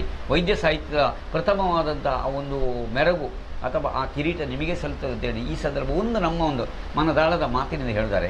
ಈ ಒಂದು ಇವತ್ತೇನು ನಾವು ಇವತ್ತು ನಿಮ್ಮೊಂದಿಗೆ ಸಂದರ್ಶನ ಮಾಡ್ತಾಯಿದ್ದೀವಿ. ಈ ಒಂದು ಕಾರ್ಯಕ್ರಮವನ್ನು ಸರಣಿಯಾಗಿ ಒಂದು ಲೈವ್ ಆಗಿ ಒಂದು ಯಾವುದಾದ್ರೂ ವಾಹಿನಿಯಲ್ಲಿ ಇದೇ ಥರ ಒಂದು 4-5 ಜನವನ್ನು ಕೂರಿಸಿ ಮಾಡಿ ಜನರಿಂದಲೂ ಅಭಿಪ್ರಾಯ ಅಲ್ಲೇ ತಗೊಳ್ಳುವಾಗೆ ಮಾಡಿದರೆ ಒಳ್ಳೆದಿತ್ತೋ ಏನೋ, ಆಗ ಇನ್ನೂ ಹೆಚ್ಚು ಜನರಿಗೆ ತಲುಪಿತ್ತೋ ಏನೋ ಅಂತ ನನ್ನ ಮನಸ್ಸಿನ ಬಯಕೆ ಸರ್. ಈ ಬಗ್ಗೆ ನೀವು ಇರ್ಬೋದು. ಯಾಕಂದ್ರೆ ವೈದ್ಯರ ಅಂತಲ್ಲ, ಸಾಹಿತಿಗಳಂತ ನಾನು ವೈದ್ಯರ ಸಾಹಿತಿ ಬೇರೆ, ಇಂಜಿನಿಯರ್ ಸಾಹಿತಿ ಬೇರೆ, ಶಿಕ್ಷಕ ಸಾಹಿತಿ ಬೇರೆ, ಕೂಲಿ ಮಾಡುವ ಸಾಹಿತಿ ಇಲ್ಲ. ಸಾಹಿತಿಗಳಂದ್ರೆ ಎಲ್ಲ ಒಂದು. ನಾನು ವೈದ್ಯ ಸಾಹಿತಿಗಳು ಅಂತೇಳಿ ಅವ್ರನ್ನ ಬೇರೆ ಹಾಕಿ ಅವರಿಗೊಂದು ಸಪರೇಟ್ ಬೆಕ್ಕಿನ ಬೇರೆ ಮಾಡಿ ಅವರಿಗೊಂದು ಗೋಷ್ಠಿ ಬೇರೆ ಮಾಡಿ ಇಲ್ಲ. ಎಲ್ಲಾ ಸಾಹಿತಿಗಳು ಒಂದೇ. ಎಲ್ಲರೂ ಯಾರು ಬರೆದನ್ನು ಓದ್ಲಿಕ್ಕೆ ಯಾರಿಗೆ ಸಾಧ್ಯ ಆಗುತ್ತೋ ಅವರೆಲ್ಲರೂ ಸಾಹಿತಿಗಳೇ. ಬದಲಾವಣೆ ಈಗ ನಿನ್ನೆ ನಾವು ಕನ್ನಡ ಕಟ್ಟೆ 20ನೇ ವರ್ಷಕ್ಕೆ ನಿಮ್ಗೆ ಆಶ್ಚರ್ಯ ಆಗ್ಬೋದು, ನಾನು ಕಾಡಿನಲ್ಲಿ ಕತೆ ಬರೆಯೋ ಸ್ಪರ್ಧೆ ಮಾಡಿದೆ ಹೈಸ್ಕೂಲ್ ಮಕ್ಕಳಿಗೆ. ನೀವು ನಂಬ್ತಿರೋ ಬಿಡ್ತಿರೋ, ಒಂದು ನಾವು ಟೈಮ್ ಕೊಟ್ಟಿದ್ದು ಶಾರ್ಟ್, ಅದು 10 ದಿನದಲ್ಲಿ 60ಕ್ಕೂ ಹೆಚ್ಚು ಮಕ್ಕಳು ಕಾಡಿನಲ್ಲಿ ಬರೆದಿದ್ದಾರೆ. ಚಂದ ಕನ್ನಡ ಅಕ್ಷರ ನಾ ತಿಳ್ಕೊಂಡೆ. ಆದ್ರೆ ಒಂದು ಪೇಟೆ ಮಕ್ಕಳು ಬರ್ದಿಲ್ಲ, ಹಳ್ಳಿಯಿಂದ ಮಕ್ಕಳು ಬರ್ದಿದ್ದಾರೆ, ಹಳ್ಳಿಯ ಮಕ್ಕಳು ಬರ್ದಿದ್ದಾರೆ. ಪೇಟೆ ಮಕ್ಕಳಿಗೆ ವಾಟ್ಸಪ್ ಆ ಶಾರ್ಟ್ ಫಾರ್ಮ್ ಬಿಟ್ರೆ ಗೊತ್ತಿಲ್ಲ. ಇದು ದೊಡ್ಡ ದುರಂತ ಇದೆ. ಇಂಗ್ಲಿಷ್ ಬಂತಲ್ಲ, ಇಂಗ್ಲಿಷ್ ಎಲ್ಲರೂ ಕಲ್ತಿದ್ದಾರೆ, ನಾವು ಕಲ್ತಿದ್ದೇವೆ, ನೀವು. ಬಟ್ ಕನ್ನಡದಷ್ಟು ಚಂದ ನಾವು ಏನನ್ನ ಆಲೋಚನೆ ಮಾಡ್ತೇವೆ ಅದನ್ನೇ ಬರಿಬಹುದು, ಏನನ್ನು ಓದ್ತೇವೆ ಅದನ್ನೇ ಬರಿಬಹುದು ಅಂತ ಒಂದು ಒಳ್ಳೆ ಕನ್ನಡದ ಬಗ್ಗೆ ನಮಗೆ ಜಿಗುಪ್ಸಿದೆ. ಯಾರಿಗೂ ಗೊತ್ತುಂಟಾ? ಮಕ್ಕಳಿಗೆ ಜಿಗುಪ್ಸಲ್ಲ, ಮಕ್ಕಳ ಪೇರೆಂಟ್ಗಳಿಗೆ, ತಂದೆ ತಾಯಿಗಿದೆ. ಅವರೆಲ್ಲ ಕನ್ನಡದಿಂದ ಬಂದವರು, ಕನ್ನಡದ ಉಪ್ಪು ತಿಂದವರು, ಕನ್ನಡದ ನೀರು ಕುಡಿದವರು, ಕನ್ನಡದ ರಣ ಇಟ್ಕೊಂಡವರು. ಅವ್ರು ಮಾತಾಡುವಾಗ ಮಕ್ಕಳಿಗೆ ಈಗ ನಾನು ನನ್ನ ಮಗಳನ್ನ 10ನೇ ಕ್ಲಾಸ್ ಆಗುವವರೆಗೆ ಒಂದು ಕನ್ನಡ ಮೀಡಿಯಂ ಶಾಲೆಯಲ್ಲೇ ಓದಿಸಿದ್ದೇನೆ. ಸಂತೋಷ ನೋಡಿ. ಅನಂತರ ನಾನು ಬೇಕಾದ್ರೆ ಹೈಯರ್ ಕಾಂಪಿಟೇಷನ್ ಬೇಕಾದ್ರೂ ಅಟ್ಲೀಸ್ಟ್ ಅವ್ರಿಗೆ ಬೇಸಿಕ್ ಕನ್ನಡ ಬರಬೇಕು. ಈಗ ಎಷ್ಟೋ ಜನ ಇಂಜಿನಿಯರ್ ಆಗಿ UK US ಇದ್ದಾರೆ, ಇಲ್ಲಿ ಓದಿ ಹೋದವರು. ನಾನು ಕನ್ನಡದಲ್ಲಿ ಏನೋ ಮೆಸೇಜ್ ಹಾಕಿದ್ರೆ ಅದು ಅರ್ಥ ಆಗಲಿಲ್ಲ, ಇಂಗ್ಲಿಷಲ್ಲಿ ಕಳಿಸಿ ಹೇಳ್ತಾರೆ. ನಮ್ಮ ಮಕ್ಕಳಿಗೆ ಗೊತ್ತಿರ್ಬೇಕು. ನನ್ನ ಮಗಳನ್ನು ನಾನೊಂದು ಶಾಲೆಯಲ್ಲಿ Kannada English medium Urdu joint ಇರುವಂತ ಶಾಲೆ, ಕನ್ನಡ ಸಬ್ಜೆಕ್ಟ್ ಕಂಪಲ್ಸರಿ ಅಂತ ಶಾಲೆಯಲ್ಲಿ ಓಡಿಸಿದೆ. ಆ ರೀತಿ ನಾವು 8 ಜನ ಮಾಡ್ತೇವೆ. ನಾವು ಹೇಳುದು ಮಾತ್ರ, ನಾವು ಆತ್ಮವಿಮರ್ಶೆ ಮಾಡ್ಕೊಳ್ತೇವೆ. ತುಂಬಾ ಒಳ್ಳೆಯ ಮಾತನ್ನು ಹೇಳಿದ್ರಿ ಸರ್. ಎಲ್ಲರಿಗೆ ಒಂದು ಸಂದೇಶ ಇದು. ಪೋಷಕರೇ, ಕನ್ನಡದಲ್ಲಿ ನಾನು ಎಷ್ಟೋ ಸಲ ಹೇಳ್ತೇನೆ, ಇಂಗ್ಲೀಷು ಇನ್ನೊಂದಲ್ಲಿ ಕಲಿತ್ರೆ ಅಲ್ಲಿ ಕನ್ನಡಕ್ಕೂ ಸಲ್ಲುವುದಿಲ್ಲ, ಇಲ್ಲಿ ಇಲ್ಲಿಗೂ ಇಂಗ್ಲೀಷಿಗೂ ಸಲ್ಲದಿದ್ರೆ ಬಹಳ ಕಷ್ಟ ಉಂಟು. ಅಲ್ಲಿ ಸಲ್ಲದವನು ಇಲ್ಲಿ ಸಲ್ಲುವುದು ಹೇಗಯ್ಯ ಅನ್ನೋ ರೀತಿಯ ಪರಿಸ್ಥಿತಿ ಆಗ್ತದೆ ಸರ್. ಈಗ ಮೊನ್ನೆ ಡಾಕ್ಟರ್ ಸೋಮೇಶ್ ಅವರಲ್ಲಿ ಮಾತಾಡುವಾಗ ಅವರನ್ನು ಮಾಡಿ ಇದಕ್ಕೆಲ್ಲ ಕಾರಣ ಮೆಕಾಲೆ ಶಿಕ್ಷಣ ಪದ್ಧತಿಯಿಂದ ಹೀಗೆ ಆಗ್ತದೆ ಎಂಬಂಥ ಮಾಹಿತಿಯನ್ನು ಸ್ಪಷ್ಟವಾಗಿ ಕೊಟ್ಟಿದ್ದಾರೆ. ಅವರೊಬ್ಬರು ವೈದ್ಯರಾಗಿದ್ದು ಅವರು ತಟ್ಟಂತೇಳಿ. ಸೋಮೇಶ್ವರ್ ಅವರು ನನ್ನ ಜೊತೆಗೆ ಇರುವವರು, ನಾನು ಅವರು ಒಟ್ಟಿಗೆ ಇದ್ದೀವಿ. ವೈದ್ಯ ಬರಗಾರರ ಬಳಗದಲ್ಲಿ ನಾನು ಅಧ್ಯಕ್ಷ ಆಗುವಾಗ ನನ್ನ ಕಮಿಟಿಯಲ್ಲಿ ಇದ್ರು. ಅವರು ಸದಸ್ಯರಾಗಿ ಕೆಲಸ ಮಾಡ್ತಾ ಇದ್ರು. ವೈದ್ಯ ಬರಗಾರರ ಬಳಗ ಕಟ್ಟುವಲ್ಲಿ ಸೋಮೇಶ್ವರ್ ಅವರು ತುಂಬಾ ಕಾಂಟ್ರಿಬ್ಯೂಟ್ ಮಾಡಿದ್ದಾರೆ. ಖಂಡಿತ ಒಳ್ಳೆಯ ಮಾತನ್ನು ಅವರು ಸಮೇತ ಮೊನ್ನೆ ಹೇಳಿದ್ದಾರೆ. ನಿಮ್ಮಿಂದ ಅದೇ ಬಂತು. ಈಗ ನಾನು ಏನು ಹೇಳ್ತಾ ಇದ್ದೇನೆ ಅಂದರೆ, ಇಂಗ್ಲೀಷಿನ ವ್ಯಾಮೋಹ ಜನರಿಗೆ ಜಾಸ್ತಿ ಆಗಿದೆ. ಕನ್ನಡದಲ್ಲಿ ನಮ್ಮ ಮಾತೃಭಾಷೆ ನೋಡಿ, ನಿಮ್ಮದು ತುಳು ಇದೆ, ನಮ್ಮದು ಮರಾಠಿ ಇದೆ, ಇನ್ನೊಬ್ಬರು ಮತ್ತೊಂದಿದೆ. ಆದರೆ ನಾವೆಲ್ಲ ಕನ್ನಡಿಗರಾಗಿದ್ದೇವೆ. ಕನ್ನಡಕ್ಕೆ ಹೋರಾಡು, ಕನ್ನಡದ ಕಂದ, ಕನ್ನಡವ ಕಾಪಾಡು ನನ್ನ ಆನಂದ ಅಂತ ಕನ್ನಡದ ಎಲ್ಲವೂ ಕನ್ನಡದ ನಮಗೆ ನಮ್ಮ ಭಾಷೆ ಗೊತ್ತಿದೆ, ಅದೇನು ತೊಂದರೆ ಆಗುವುದಿಲ್ಲ. ನಾನು ಮೊನ್ನೆ ಒಂದು ಕಡೆ ಬಹುಭಾಷಾ ಕವಿಗೋಷ್ಠಿಯಲ್ಲಿ ನಮ್ಮ ಚಿಕ್ಕಪ್ಪನ ಭಾಷೆಯಲ್ಲಿ ಬರೆದು ಅಲ್ಲಿ ವೇದಿಕೆಯಲ್ಲಿ ಬಂದು ನಾನು ಅದನ್ನು ಹಾಡಿದೆ. ತಕ್ಷಣ ಅಲ್ಲಿ ಲಕ್ಷ್ಮೀ ಮೇಡಮ್ ಇದ್ದಾರೆ ಬೆಂಗಳೂರಿಂದ. ನಾನು ಫೇಸ್ಬುಕ್ಗೆ ಹಾಕುವಾಗ, ಸರ್ ಒಳ್ಳೇದು ಅಂತ ಕಾಣ್ತದೆ, ದಯವಿಟ್ಟು ನಮಗೆ ಅರ್ಥ ಆಗೋದಿಲ್ಲ ಕನ್ನಡದಲ್ಲಿ ಹಾಗೆ. ನಾನು ಭಾಷಾಂತರ ಹಾಕಿದೆ. ಅಂದರೆ ಸಾಹಿತ್ಯದ ಪ್ರಕಾರಗಳು ಎಲ್ಲಿ ಹುಟ್ಟುತ್ತವೆ ಅಂದರೆ ನಮ್ಮ ಮಾತೃಭಾಷೆಯಲ್ಲೂ ಆಗುತ್ತೆ, ಕನ್ನಡದಲ್ಲೂ ಆಗುತ್ತೆ ಅಂತ ಮಾತನಾಡಿದ. ವೈದ್ಯರೇ, ನಿಮಗೆ ಇನ್ನೂ ಒಳ್ಳೆಯ ಒಂದು ಅವಕಾಶವನ್ನು ಆ ದೇವರು ಆಶೀರ್ವಾದ ಕೊಡಿ ಅಂತ ಹೇಳ್ತಾ, ಈಗ ಈಚೆ ಬರುವುದಾರೆ ವೈದ್ಯಕೀಯ ಕ್ಷೇತ್ರದಲ್ಲಿ ವೈದ್ಯ ಸಾಹಿತ್ಯದ ನಿಮ್ಮ ಕಲ್ಪನೆ ಹೇಗೆ ಹುಟ್ಟಿತು? ವೈದ್ಯ ಸಾಹಿತ್ಯ ಅಂತ ಹೇಳಿದರೆ ಜನರಿಗೆ ಅದು ಕಬ್ಬಿಣದ ಕಡಲೆಯೋ ಅದು ಯಾರೋ ಎಷ್ಟೋ ಜನರಿಗೆ ಮಾತ್ರ ಗೊತ್ತಿರುವಂಥದ್ದು ವಿಚಾರಗಳು ಅನ್ನೋದಲ್ಲ. ವೈದ್ಯ ಸಾಹಿತ್ಯ ಅಂತ ಎಷ್ಟೋ ಜನ ಏನು ತಿಳ್ಕೊಂಡಿದ್ದಾರೆ, ಅಲ್ಲಿ ಇರೋದು ಟೆಕ್ಸ್ಟ್ ಬುಕ್ ಅನ್ನ ಇಲ್ಲಿ ಟ್ರಾನ್ಸ್ಲೇಟ್ ಮಾಡೋದು ವೈದ್ಯ ಸಾಹಿತ್ಯ ಅಲ್ಲ. ವೈದ್ಯ ಸಾಹಿತ್ಯ ಅಂತ ಹೇಳೋದು ತಪ್ಪು ಚಿಂತನೆ. ಅಂದ್ರೆ ನೀವು ನೋಡಿ, SSLC PUC ಆಗುವವರೆಗೆ ಯಾರೆಲ್ಲ ವೈದ್ಯರು ಇಂಜಿನಿಯರ್ಗಳಿದ್ದಾರೆ ಇವರು ಕನ್ನಡದಲ್ಲೇ ಫಸ್ಟ್ ಇದ್ದವರು. ಇವರೇ ಕ್ಲಾಸಲ್ಲಿ ಟಾಪ್ ಇದ್ದವರು. PUC ಆದ್ಮೇಲೆ ಇವರು ಈ ಕಡೆ ಬಂದ್ರು. ಅಲ್ಲಿವರೆಗೆ ಇವರು ಎಲ್ಲದರಲ್ಲೂ ಇದ್ದವರು. ಕುಣಿತದಲ್ಲಿದ್ರು, ನಲಿತದಲ್ಲಿದ್ರು, ಹಾಸ್ಯದಲ್ಲಿದ್ರು, ಯಕ್ಷಗಾನದಲ್ಲಿದ್ರು, ಭಾಷಣ ಸ್ಪರ್ಧೆಯಲ್ಲಿದ್ರು, ಬರವಣಿಗೆಯಲ್ಲಿದ್ರು. ಅವ್ರು ಈಚೆ ಬಂದ್ಮೇಲೆ ಉಳಿದವರೆಲ್ಲ ಅಲ್ಲಿ MA ಮಾಡಿಯೋ ಕನ್ನಡ ಮಾಡಿಯೋ ಪ್ರೊಫೆಸರ್ ಆದ್ರು. ಇವರು ಇಲ್ಲಿ ಉಳಿದ್ರು. ಇವರನ್ನ ನೀವು ಡಾಕ್ಟರು, ಇಂಜಿನಿಯರ್ ಅಂತ ಕ್ಯಾಟಗರೈಸ್ ಮಾಡಿದ್ರಿಂದ ಸಾಹಿತ್ಯ ಬದಲಾಗುವುದಿಲ್ಲ. ನಿಮ್ಮಲ್ಲಿಯೂ ತುಡಿತಗಳಿರ್ತದೆ. ಸೈನ್ಸ್ ಓದಿದವನಲ್ಲಿಯೂ ಚಿಂತನೆಗಳಿರ್ತದೆ. ಉಪಮಾ ರೂಪಕ ಅಲಂಕಾರಗಳನ್ನು ಅವನು ಚೆನ್ನಾಗಿ ಮಾಡಬಲ್ಲ, ಬರೀಬಲ್ಲ. ಹಾಗಾಗಿ ನಾನು ಹೇಳೋದು ವೈದ್ಯ ಸಾಹಿತ್ಯ ಅಂತ ವಿಂಗಡಣೆ ಮಾಡೋದು. ಆದ್ರೆ ವೈದ್ಯರುಗಳು ಬರೆಯಬಲ್ಲರು, ವೈದ್ಯರುಗಳು ಸಾಹಿತ್ಯ, ಅವ್ರನ್ನ ಜನರಲ್ ಕ್ಯಾಟಗರಿಗಳು ತಗೊಳ್ಬೇಕಂತ ನಾನು ಹೇಳೋದು. ಬಹಳ ಒಳ್ಳೆಯ ಮಾತನ್ನು ಹೇಳಿದ್ರಿ ಸರ್. ವೈದ್ಯರಾದ ಕೂಡಲೇ ಅವರ ನಿಜವಾದ ಒಂದು ಪ್ರೀತಿ, ಕನ್ನಡದ ಪ್ರೀತಿ, ಸಾಹಿತ್ಯದ ಪ್ರೀತಿ ಹೋಗಲ್ಲ. ಒಳ್ಳೆಯ ಮಾತನ್ನು ಹೇಳಿದ್ರಿ. ತುಂಬಾ ಜನ ವೈದ್ಯರು, ಅದು ಸಾಹಿತ್ಯಕ್ಕೆ ಎಲ್ಲೆಲ್ಲೂ ವಿಷಯ ಇದೆ. ಕವಿ ಒಂದು ರವಿ ಕಾಣದ್ದನ್ನು ಕವಿ ಕಾಣಬಲ್ಲ ಅನ್ನೋ ಮಾತಿನಂತೆ ಸಾಹಿತ್ಯ ಅಲ್ಲಲ್ಲಿ ಹುಟ್ಟುತ್ತದೆ. ದಿನನಿತ್ಯದ ಅನುಭವದಲ್ಲಿ ಅನೇಕ ಕಡೆ ಸಾಹಿತ್ಯ ಹುಟ್ಟುತ್ತದೆ ಎಂಬ ಮಾತನ್ನು ಬಹಳ ಒಳ್ಳೆ ರೀತಿಯಲ್ಲಿ ನೀವು ಹೇಳಿದ್ರಿ. ಈಗ ನಿಮ್ಮ ಮುಂದಿನ, ಈಗ ಇಷ್ಟೆಲ್ಲ ಮಾಡಿದ್ದೀರಾ, ಕನ್ನಡದ ಕಟ್ಟೆ ಮಾಡಿದಿರಿ, ಹೋರಾಟ ಮಾಡ್ತಾ ಇದ್ದೀರಿ. ಇವಾಗ ನಾನು ಈಗಾಗಲೇ ಒಂದು ನಿಮಗೆ ಹೀಗೆ ನನ್ನ ಮನಸ್ಸಿನ ಮಾತನ್ನು ಹೇಳಿದೆ, ಧಾರಾವಾಹಿಯಾಗಿ ತನ್ನಿ ಅಂತ ಮಾತನ್ನು ನಿಮ್ಮ ಮುಂದೆ ಹೇಳ್ತಾ, ಮುಂದಿನ ನಿಮ್ಮ ಆಲೋಚನೆಗಳೇನು? ಯಾವ ರೀತಿ ಯೋಜನೆಗಳೇನ? ಅಲ್ಲ, ನಾವು ಕನ್ನಡವನ್ನ ನಮ್ಮಿಂದಲೇ ಕಟ್ಟಿ ಬೆಳೆಸ್ತೇವೆ, ನಾವೇ ರಕ್ಷಕರು ಅಂತ ಅಲ್ಲ. ನಮಗೆ ಮುಂದಿನ ಪೀಳಿಗೆಗೆ ಕನ್ನಡ ಅಂತ ಒಂದು ಭಾಷೆ ಇದೆ, ಇದರ ಸೊಗಡು, ಇದರ ಒಂದು ಇದನ್ನ ಗಟ್ಟಿತನವನ್ನ ಮುಂದಿನ ತಲೆಮಾರಿಗೆ ಮುಟ್ಟಿಸುವ ಕೆಲಸ ಆಗ್ಬೇಕು. ಮತ್ತೆ ಇಲ್ಲಿ ಇದ್ರ ಬಗ್ಗೆ ಹೋರಾಟ ಮಾಡಿದವರನ್ನ ಹೆಸರುಗಳು ಉಳಿಯುವ ಕೆಲಸ ಆಗ್ಬೇಕು. ಈಗ ನೋಡಿ, ಇಲ್ಲಿಯ ತುಂಬಾ ಜನರ ನಾವು ಹೆಸರು ಬರೆದು ಬಿಟ್ಟಿದ್ದೇವೆ. ಈಗ ನಮ್ಮ ಇದಿನಬ್ಬ, ಇದಿನಬ್ಬರ ಹೆಸರು ನಮ್ಗೆ ಯಾವ್ದು ಸರ್ಕಲ್ಗೆ ಎಲ್ಲಿಯೂ ಇಟ್ಟಿಲ್ಲ. ಇದಿನಬ್ಬನು ಮತ್ತೆ ಇವರು ನಮ್ಮ ಜಾರ್ಜ್ ಫೆರ್ನಾಂಡಿಸ್ ಈ ಇಲ್ಲಿಗೆ ಒಂದು ದೊಡ್ಡ ಕೆಲಸ ಕೊಟ್ಟರು. ಅವ್ರ ಹೆಸರಲ್ಲ ನಾವು ಯಾರ್ಯಾರ್ದು ಸ್ಟ್ಯಾಚ್ಯೂ ಇದೆಲ್ಲ ಮಾಡ್ತೀವಿ, ನಾವು ಅವ್ರದೆಲ್ಲ ಮಾಡುವುದಿಲ್ಲ.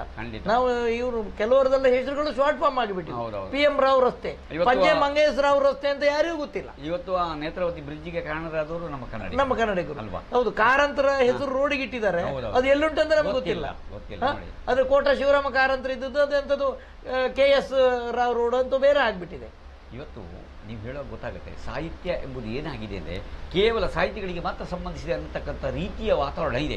ಶಾಲಾ ಕಾಲೇಜುಗಳ ಮಕ್ಕಳಿಗೆ ಗೊತ್ತಿಲ್ಲ. ನೀವು ಆಗೊಂದು ಹೇಳುವಾಗ ಮಾತಿಗೆ ಪೂರಕವಾಗಿ, ಶಾಲಾ ಕಾಲೇಜುಗಳು ಇವತ್ತು ನಿಮಗೆ ಅಷ್ಟು ಜನ ಕಾರ್ಡಲ್ಲಿ ಕತೆ ಬರ್ತಿದ್ದಾರಲ್ಲ, ಈ ಸಾಹಿತ್ಯ ಬರಬೇಕಾದ್ದು ಅಲ್ಲಿ. ಆದ ಕಾರಣ ಶಾಲಾ ಕಾಲೇಜುಗಳಿಗೆ ಅಲ್ಲಲ್ಲಿ ಕಮ್ಮಟಗಳು, ಕತೆಗಳು ಇನ್ನೊಂದು ಮತ್ತೊಂದು ನಡಿಬೇಕು ಅಂತ ಅನ್ನಿಸ್ತದೆ. ನೀವೇನು ಹೇಳ್ತೀರಿ ಈ ಕನ್ನಡದ ಕಟ್ಟೆ ಆ ಬಗ್ಗೆ? ಶಾಲಾ ಕಾಲೇಜುಗಳಲ್ಲೇ ಅವೇರ್ನೆಸ್ ಕೊಡಬೇಕು. ನಾವು 10 ಜನ ಗೊತ್ತಿದ್ದವ್ರು ಬಂದು ವೇದಿಕೆಯಲ್ಲಿ ಕುಳಿದು, ಈಗ ಎಲ್ಲ ಏನಾಗತ್ತೆ, ಕವಿಗೋಷ್ಠಿ ಇದ್ರಗೋಷ್ಠಿ ಅಲ್ಲ, ಅವನ ತನ್ನ ಕಾಲರನ್ನು ಎತ್ತಿ ಹಿಡಿಯುವುದು ಬಿಟ್ರೆ ನಾವು ಕುಳಿತುಕೊಂಡು ಬೆಳೆಯುವವರಿಗೆ ನಾವು ಅವಕಾಶ ಮಾಡಿಕೊಡ್ಬೇಕು. ಖಂಡಿತ ಮಕ್ಕಳುಗಳನ್ನ ವೇದಿಕೆಯಲ್ಲಿ ನಿಲ್ಲಿಸ್ಬೇಕು, ನಾವು ಕೆಳಗೆ ಕುಳಿತುಕೊಳ್ಬೇಕು. ಇಲ್ಲಿ ನಾವೇ ಕುಳಿತುಕೊಳ್ಳೋದು ಕ್ರೌಡ್ ತೋರಿಸ್ಲಿಕ್ಕೆ ಮಕ್ಕಳನ್ನ ಕೆಳಗೆ ಕುಳಿಸೋದಲ್ಲ, ಮಕ್ಕಳಿಂದ ಹೇಳ್ಬೇಕು, ತೊದಲಿ ಅವ್ರು ಕಲಿಬೇಕು. ಈಗ ನೀವು ಹೇಳುವಾಗ ಒಂದು ಮಾತು ನೆನಪಾಯಿತು, ಮಕ್ಕಳ ಸಾಹಿತ್ಯ ಪರಿಷತ್, ಕನ್ನಡ ಸಾಹಿತ್ಯ ಪರಿಷತ್, ಮಕ್ಕಳ ಸಾಹಿತ್ಯ ಪರಿಷತ್ತು ಅಲ್ಲೊಬ್ಬರು ಇಲ್ಲಿ ನಮ್ಮ ಚನ್ನರಾಯಪಟ್ಟಣದಲ್ಲಿ ಒಬ್ಬರು ಮಾಡ್ತಾ ಇದ್ದಾರೆ.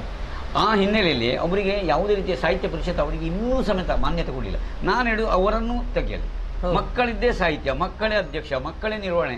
ಈಗ ಮಕ್ಕಳ ಧ್ವನಿ ಅಂತ ಒಂದು ಕಾರ್ಯಕ್ರಮ ಇದೆ, ಮಕ್ಕಳು ಅದೇ ರೀತಿ ಅಲ್ಲೂ ಅವರು ಮಾಡ್ತಾ ಇದ್ದಾರೆ. ನಮ್ಮ ಒಂದಿಬ್ಬರು ಮಕ್ಕಳು ಭಾಗವಹಿಸಿದೆ. ಅಂಥ ಪ್ರೇರಣೆ ಮಕ್ಕಳಿಗೆ ಕೊಡುವಂತ ಆಗಬೇಕು. ಮಕ್ಕಳ ಸಾಹಿತ್ಯಕ್ಕೂ, ಯಾಕೆಂದರೆ ಹುಟ್ಟುವುದು ಅಲ್ಲಿಂದ. ಕೆಲವು ಅದ್ಭುತವಾದ ನೋಡಿ, ಅಲ್ಲೊಬ್ಳು ಹೇಳಿದ್ದಲ್ಲ, ಕಾಸರಗೋಡಿನ ಒಬ್ಳು ಹುಡುಗಿ ಹೆಸರಿಗೆ ಬರ್ತಿದ್ರು, ಅತ್ಯುತ್ತಮವಾಗಿ ಬಾಲ್ಯದಿಂದಲೇ ಅವಳು ಹರಿಕತೆ ಮಾಡ್ತಾ ಇದ್ದಾಳೆ. ಬಾಲ್ಯದಿಂದಲೇ ಅದ್ಭುತ ಕನ್ನಡವನ್ನು ಮಾತಾಡ್ತಾರೆ. ಅಂಥ ತುಂಬ ಪ್ರತಿಭೆಗಳು ಚಿಕ್ಕ ಮಕ್ಕಳಿಂದ ಹುಟ್ಟುತ್ತವೆ. ಚಿಕ್ಕ ಮಕ್ಕಳಿಗೆ ನಾವು ಹೆಚ್ಚಿನ ಬೆಲೆಯನ್ನು ಕೊಡಬೇಕಂತಕ್ಕಂಥ ಮಾತಿಗೆ ಪೂರಕವಾಗಿ ಖಂಡಿತ ನಾವೆಲ್ಲ ಸ್ಪಂದಿಸೋಣ ಅಂತ ಹೇಳ್ತಾ, TV ಮಾಧ್ಯಮಗಳಲ್ಲಿ, ಸಾರ್ವಜನಿಕಗಳಲ್ಲಿ ಓಡಾಡುವಾಗ ಅಲ್ಲಿ ಇಲ್ಲಿ ಕನ್ನಡದೊಂದಿಗೆ ಆಂಗ್ಲ ಭಾಷೆಯನ್ನು ಅನಗತ್ಯವಾಗಿ, ಅಗತ್ಯ ಇದ್ದ ಪದಗಳನ್ನು, ಹಾಸುಕಾದ ಪದಗಳನ್ನು ಬಿಟ್ಟು ನಿಮ್ಮ ಬಾಡಿ ಲ್ಯಾಂಗ್ವೇಜ್ ಮತ್ತು ಇಂಥ ಪದಗಳನ್ನು ಬಳಸೋದು, ಪರ್ಫಾರ್ಮೆನ್ಸು, ಬಾಡಿ ಲ್ಯಾಂಗ್ವೇಜು, ಲೈಕ್ ಆಯ್ತಂತಕ್ಕಂಥ ಪದಗಳನ್ನು ಬಳಸ್ತಕ್ಕಂಥ ಕೆಲವು ಸಂದರ್ಶನಗಳನ್ನು ನಾವು ದೂರದರ್ಶನ, ಅದರಲ್ಲೂ ಮುಖ್ಯವಾಗಿ DD ಚಂದನದಲ್ಲೂ ಕಂಡದಿದೆ.